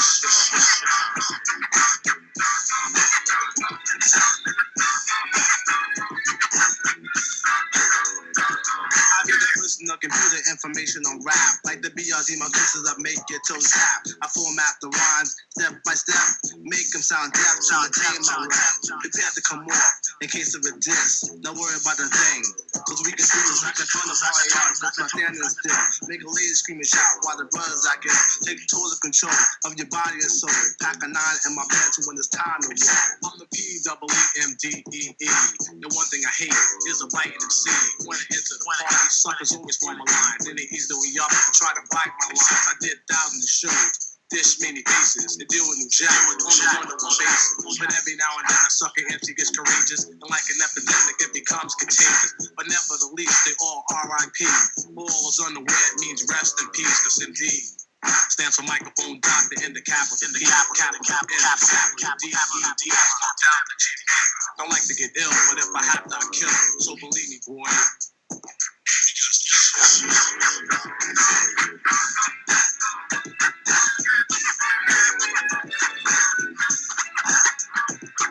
Bitch, every word I'm saying, no, it's no delaying. Don't hesitate to motivate the crowd, I'm not playing. I'm seeing is believing. You catch my drift, I try to interact because I'm just too swift. I'm so swift, but that's a natural fact. I'm like Zorro, I'm like the E in your back. I don't swing on no ropes or no iron cords.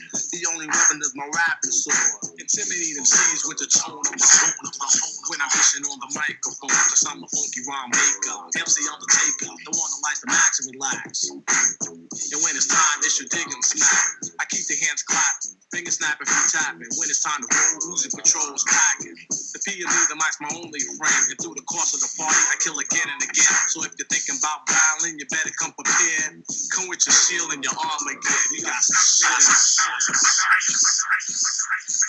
44 minutes after the hour, back to the full disclosure show. You guys 16 minutes away from Mr. Breeze DBL and his fully disclosed mix. So please stay tuned because he's going to lay it down really, really heavy with R&B, hip hop, and club classics. So before we went into the break, we were trying to get through our NFL preview. Looks like we're only going to make it through the NFC this week, which is fine. Next week we'll be able to do the AFC prior to the games. Yes, sir.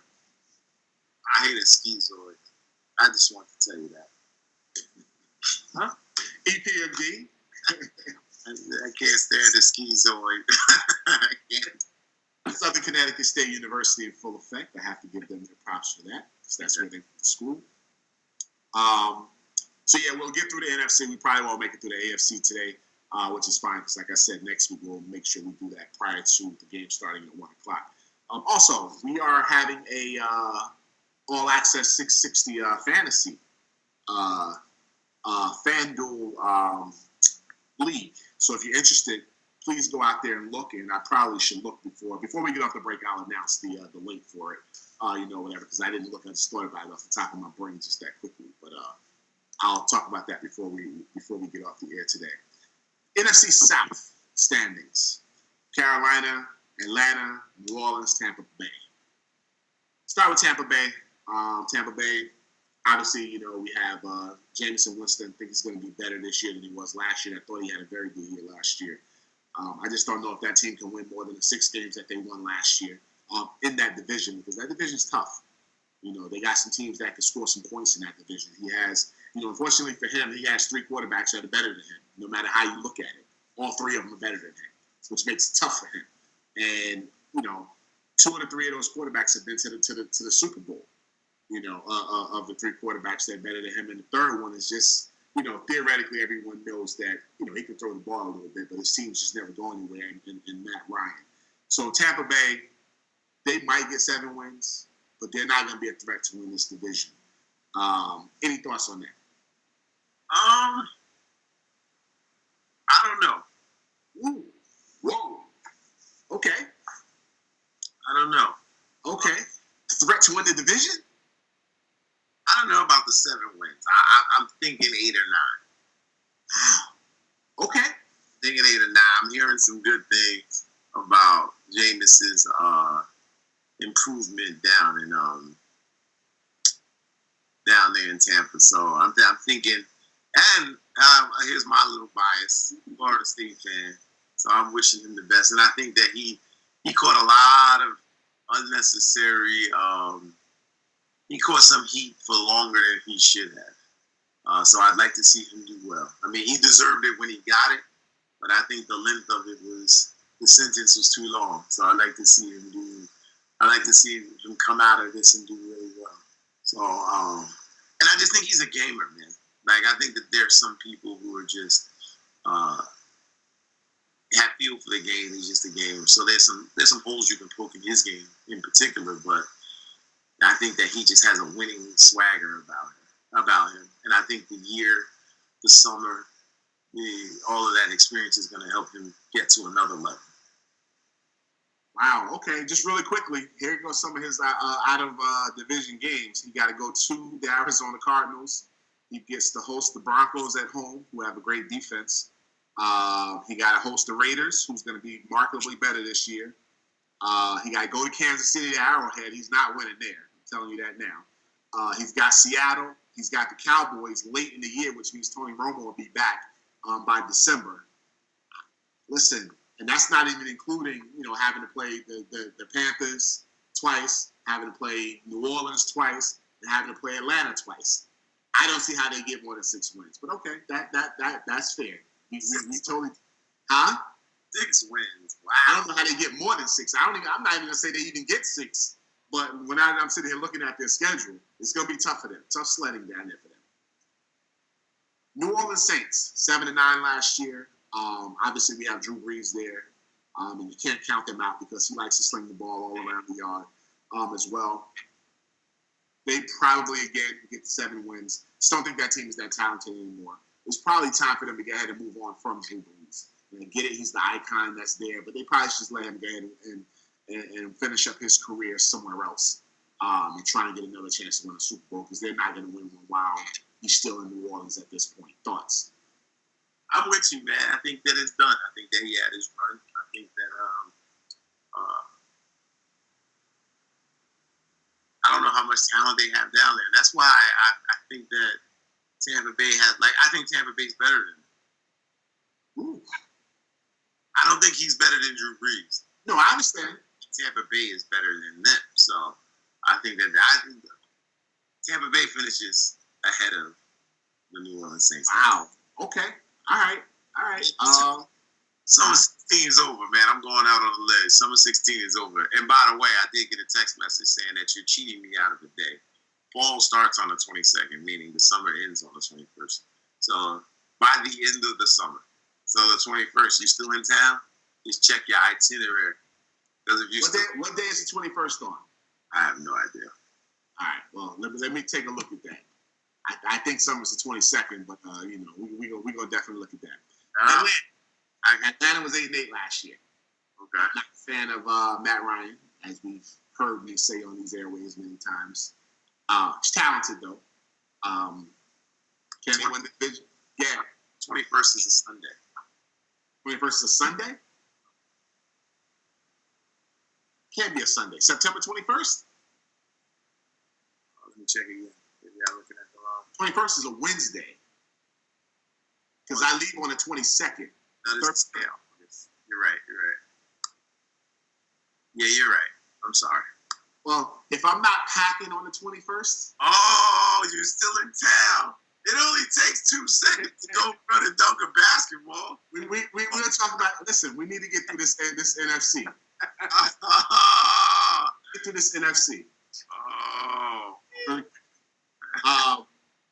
Atlanta 8-8. I think they'll be 8-8 again this year. I don't see them winning more than 8 games. They're talented. They have talented receivers, obviously. Talented quarterback. That's about the best they're going to do. Thoughts? Yeah, this is going to be one of those divisions, man, that doesn't have, you got a couple of divisions that usually have, that are kind of top heavy. Then you have some divisions that are extremely weak. So I'm with you. That's what I mean. Like I'm not automatically putting Tampa Bay under either one of those two teams. Like just from looking at it, I'm just not. I am.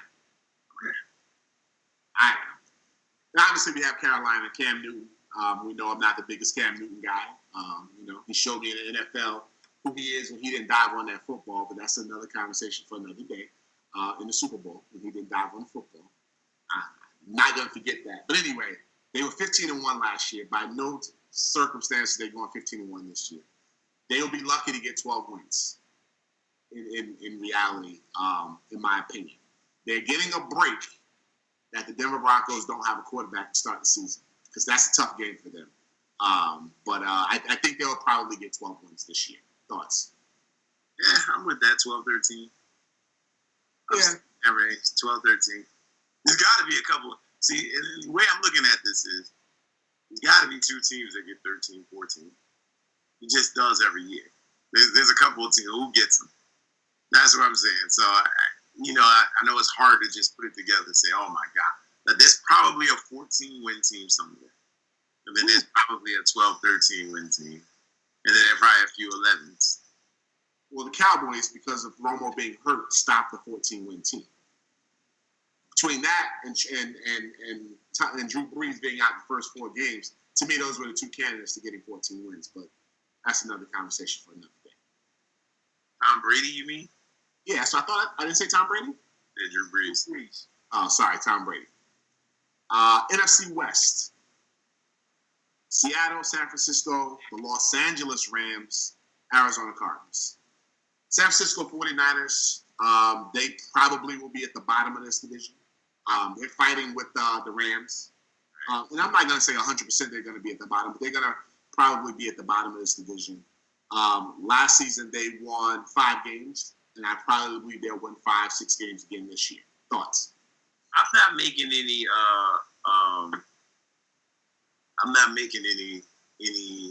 I would have had a higher expectation if it wasn't Blaine Gabbert. Because I thought that Kaepernick skill set would have worked with Chip Kelly. I wouldn't have made a playoff prediction, but I had told my inner 49er circle that I'm in this for 7 to 8 games if Cap starts. I'm in this for some sneaky games because without looking at the schedule, from winning 5 games last year, I see our schedules probably has some favorability. So there might be some wins that we might be able to sneak in there. I would have thought without looking. But, I'm pretty much with you, man. We had our chance. They should have threw it to Randy Moss instead of trying to throw it to Crabtree 3 times in a row. And now that window's shut. So, they got to go through this vicious cycle and wait the next 6 or 7 years to hopefully, wait the next couple of years to hopefully even see some glimmer of compatibility. Well, looking at their schedule, it ain't easy. And you're right. They only won 5 games last year, but they got Seahawks on their schedule at Seattle. They got the Cowboys. They got Buffalo Bills. They got the Saints. They got the Patriots. They got the Jets. Where's the Jet? Yeah. Is the Jet game home or on the road? Jet game is home. And they got to go play the Bears, which won't be an easy game at Bear Stadium, at Soldier Field. It won't be easy. So their schedule is not easy at all. Now I'm sitting there looking at it. For a team that won 5 games, it's not an easy schedule. It's not easy. St. Louis Rams, which are now the Los Angeles Rams. They're opening up a new stadium or going into a new stadium. They were 7-9 last year. Probably will be somewhere around 7-9 again. They might even be 6-11. I might take a game away just because of the fact that they moved. And their schedule, their routines are not the same. My man, you looking real small over there. Now that I'm sitting here looking at this camera when you lean back, you looking as small as Breeze over there. But anyway, looking real skinny over there. Hey, easy. It's not a bad thing. Easy. I'm trying to get there too. Breeze is putting down 5 protein shakes a day. Don't say that to him, all right? Yeah, please, well, and to Sue's credit, it's actually 6. Okay, my bad. My bad. But I give Seattle 6-7 wins at the most. Thoughts? I'm with you. No, not Seattle. You mean the Rams? Los Angeles Rams. I'm thinking about Seattle. You must be thinking about the special treat today at 1 o'clock. This is A lot of fraudulent slips, bro. This is not your best show today, Mo. You all I agree. And it's probably because you threw me off with this basketball thing right at the beginning of the show, but that's another conversation. boys all messed up thinking about taking flight. Got them all messed up. Yeah, you sound good with that too. I think we're gonna pretty much be on the same. Well, we'll wait to see who you think wins this division. I don't know. Seattle, Arizona's left. Seattle got 10 wins last year. Arizona got 13. I'm going to give Seattle 11 to 12 wins, and I'm going to give Arizona 11 to 12 wins. Flip a coin. Flip a coin in that division. I think Seattle's better than that. Do you? Yeah, I mean, I'm sorry. I think Arizona's better than Seattle. Okay. And I actually, it's crazy to say, I actually like their coach better than the Seattle coach. You like their what? I like their coach better than that Seattle coach. Okay. I've got Arizona probably at 12 and Seattle at 11. Okay. They got them both going to the playoffs, though. We're going to find out about Seattle, though. What don't we know? Well, we're gonna see. We're gonna see what they do without Marshawn. He's gone this year, so I mean, again, it's hard to judge anything from the preseason. But and then we're gonna see what. I'm not as sold on Russell Wilson as everybody else is. Really? Still? Yeah. Nah. I mean, I think he's a solid quarterback, but to be putting him in the elite status, I don't know if I'm. We agree there. I don't know if I'm doing it. So I still like day in and day out. Not every now and then. Day in and day out, I need you to win games for me. I don't know yet. I gotta see that. Not can you win a game here, can you win? Because he's had some big moments, and I'm not taking anything away from him. But day in and day out, I haven't seen that yet. So what's gonna happen if they just say, if every team lines up against them and say, you beat us, go throw for 350 and get us. You know, go act like you've been up there now in Pittsburgh. Can he go act like he's been if he has to? Can he go be the Ben we saw last year if he has to? I don't see that. It's gonna be interesting. I think this is a flip. That division flip a coin. Well, 11 is pretty much flip numbers, right? So Yeah. one can hit one game there. So we're pretty much on the same time. All right. Really quickly before we get off the air, Hall of Fame is going to be announced this week for the NBA. I wanted to make sure I got these names out there. Shaquille O'Neal, Yao Ming, Allen Iverson, Cheryl Swoops, Tom Izzo, Jerry Reinsdorf, and referee Darryl Garrett are going to be inducted. And there's like 3 other names, but never heard of them prior to me looking and reading the names today. But obviously Shaq and AI are the class of the cream of this particular class. I don't even know what we can say about either one of these guys that hasn't been already said. I mean, they are just incredible players. I told you with Shaq, though, and here's the difference between great players. I would say that AI gave it his all. Okay. Shaq probably could have been better than he was. He's an all-time great. He probably could have been better than what he was. I don't say that Shaq reached his maximum potential. And he's an all-time great, and that says, I mean, you could just see just from a conditioning standpoint for a big part of his career, he just wasn't at top shape. Like AI looked like he left it out there every single day. It was days Shaq didn't look like he left it out there and gave you 30 and 15. You know what I'm saying? Like he didn't have to leave it out there to get the 30 and 15. Okay. Scary to think that if he had the mentality to leave it out there every day, what his numbers would have been. That's what I mean. So, no disrespect to Shaq. Obviously, he had a great career, but you know, I think if you had a private moment with him and asked him one-on-one, could you have done more if you wanted to? Like, well, if you worked harder, could you have done more? And I think it's always a tough thing for people of his size, too. They're so dominant so early. It's almost unnecessary. Like, you know, as a guy, you can go out there and run a 4-minute mile without working out. So be it. The guy who can, and that's one of the things I do in AR, if you listen. That's the major thing that I admire about Kobe Bryant is that I just don't think that he's as physically gifted as people that he's way better. But it just seems from the outside that he outworked him. And so his talent, he put more into his craft. And I always use Vince Carter as the barometer. I mean, Vince could have been Kobe on steroids. It seems like if he worked as hard as Kobe. Vince is a great player. And Vince just had all the natural stuff. And not to say he didn't work hard. I got it. Yeah, you got to work hard. But you could see where you could be like, man, if Vince would have worked on X, Y, Z, he could have been on another level. If anybody could have been the next Mike, it probably could have been Vince. Especially from a physical perspective. But yeah, congratulations to them. There's not much else to say about them. Like I said, Shaq is the best center we saw. So I agree. A lot of people disagree with that, but I would agree with that. He's the best center we saw without question. Definitely the most dominant center. I mean, that I don't think that's a question. So if you want to get into the minutia of actual skill set, then that could be a conversation. But from a dominant perspective, there's nobody who's more dominant than Shaq was in our era. Maybe next week we'll talk about Yao Ming, because I have some thoughts about Yao Ming in the Hall of Fame. Yao Ming? All right, Breeze DBL, fully disclosed, up right now, ready to go. Breeze, you got an hour, and then this stuff is coming out. I'm telling you right now, this made this thing that I'm working out for you guys at 1 p.m. Mo, are you in for 1 p.m.? I will be there at 1:15. As soon as Breeze is done, I'll be there. Hey, look. Oh, hey. I don't have to go. Let's just start up now. I need 2-1. But Hey, go to YouTube. Go to tune into Power over there. It's all good. Hey, you do it, my man. this thing has made the final cut. So Breeze DBL is up, fully disclosed right now. What did French Montana say? What's his song? Cooking. Seems like I've been cooking. That's yeah. Look it up. It's a good song. Breeze DBL, fully disclosed right now. Yeah, you're cooking.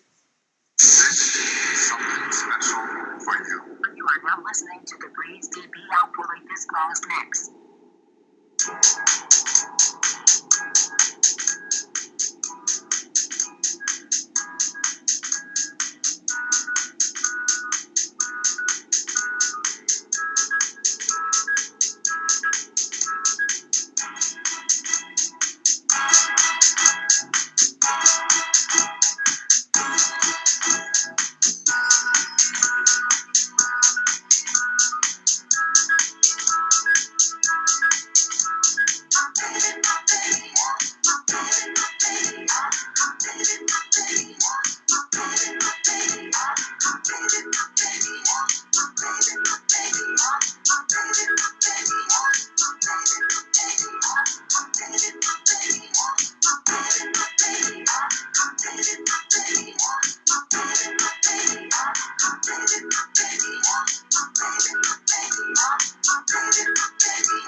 way.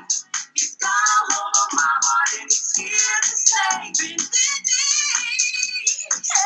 to me, and I want the world to know that I got my baby. Yeah, my baby, my baby.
cold and wet. But I have to say,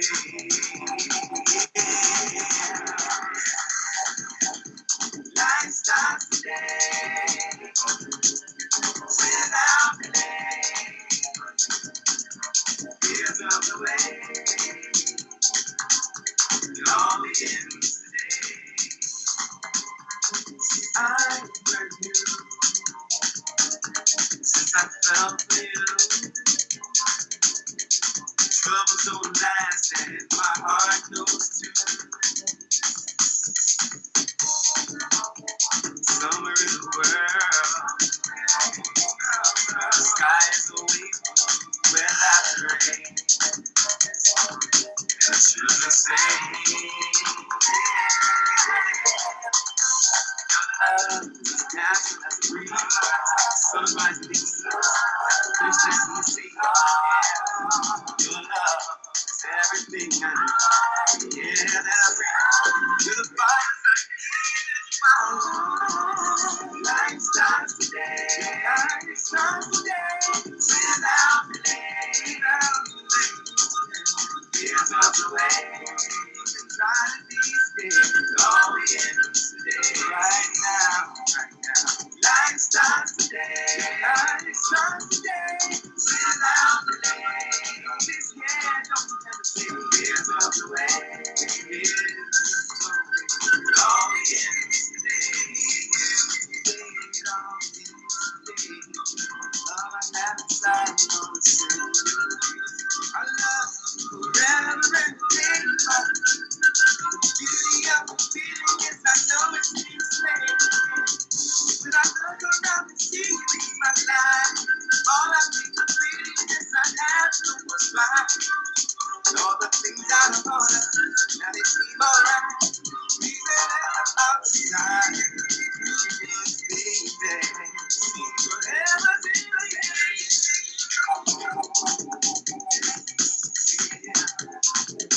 Only God knows why. Knows there. Yeah, like a bird I saw high. And way up here, right. I'm renewed, I owe it all to love. I owe it all to you. Oh, love is a natural and free, like the sunrise to the east, like the fish in the sea. Yeah, your love is everything I need. Yeah, that I breathe. Life, life, life. Start today. You're like down, baby. Start today.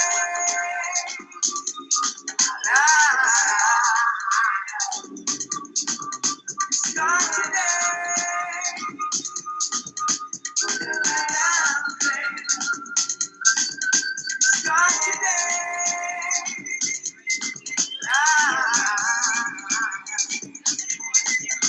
Start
Zimbabwean proverb.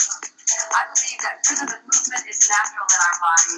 Dance is a primal form of communication and is very deeply rooted in us. Singing and dancing together is what binds the community together. It is a way of expressing joy, sorrow, and passion.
say.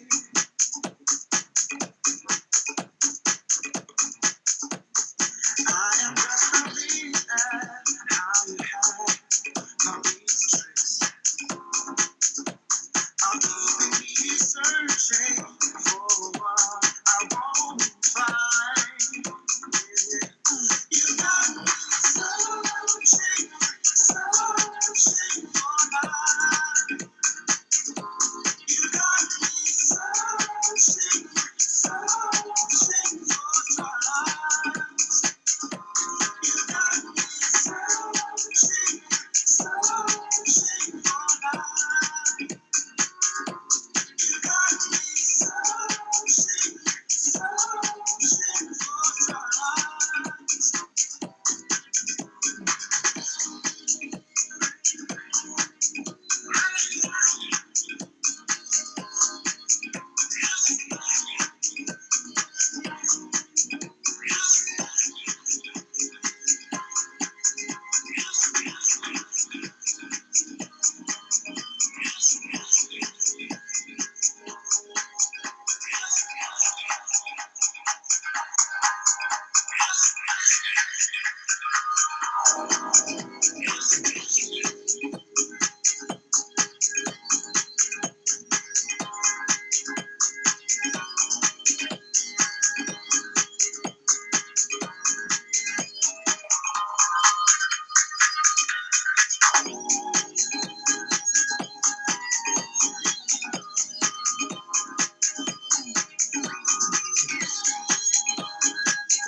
Got to make the first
Lost within this feeling.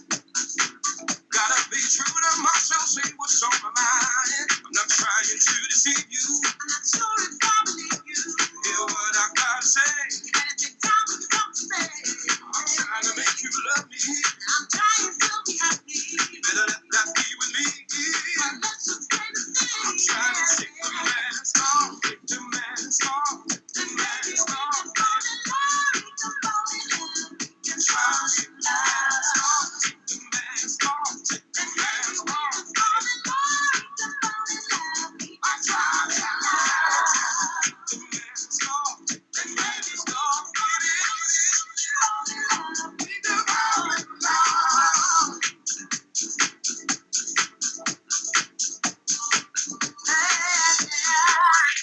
I'm listening. Yeah, yeah. You don't have to pay for hurt I've done before. You know I'm melting. Yeah, yeah. With my heart and mind, take your time. Take your time.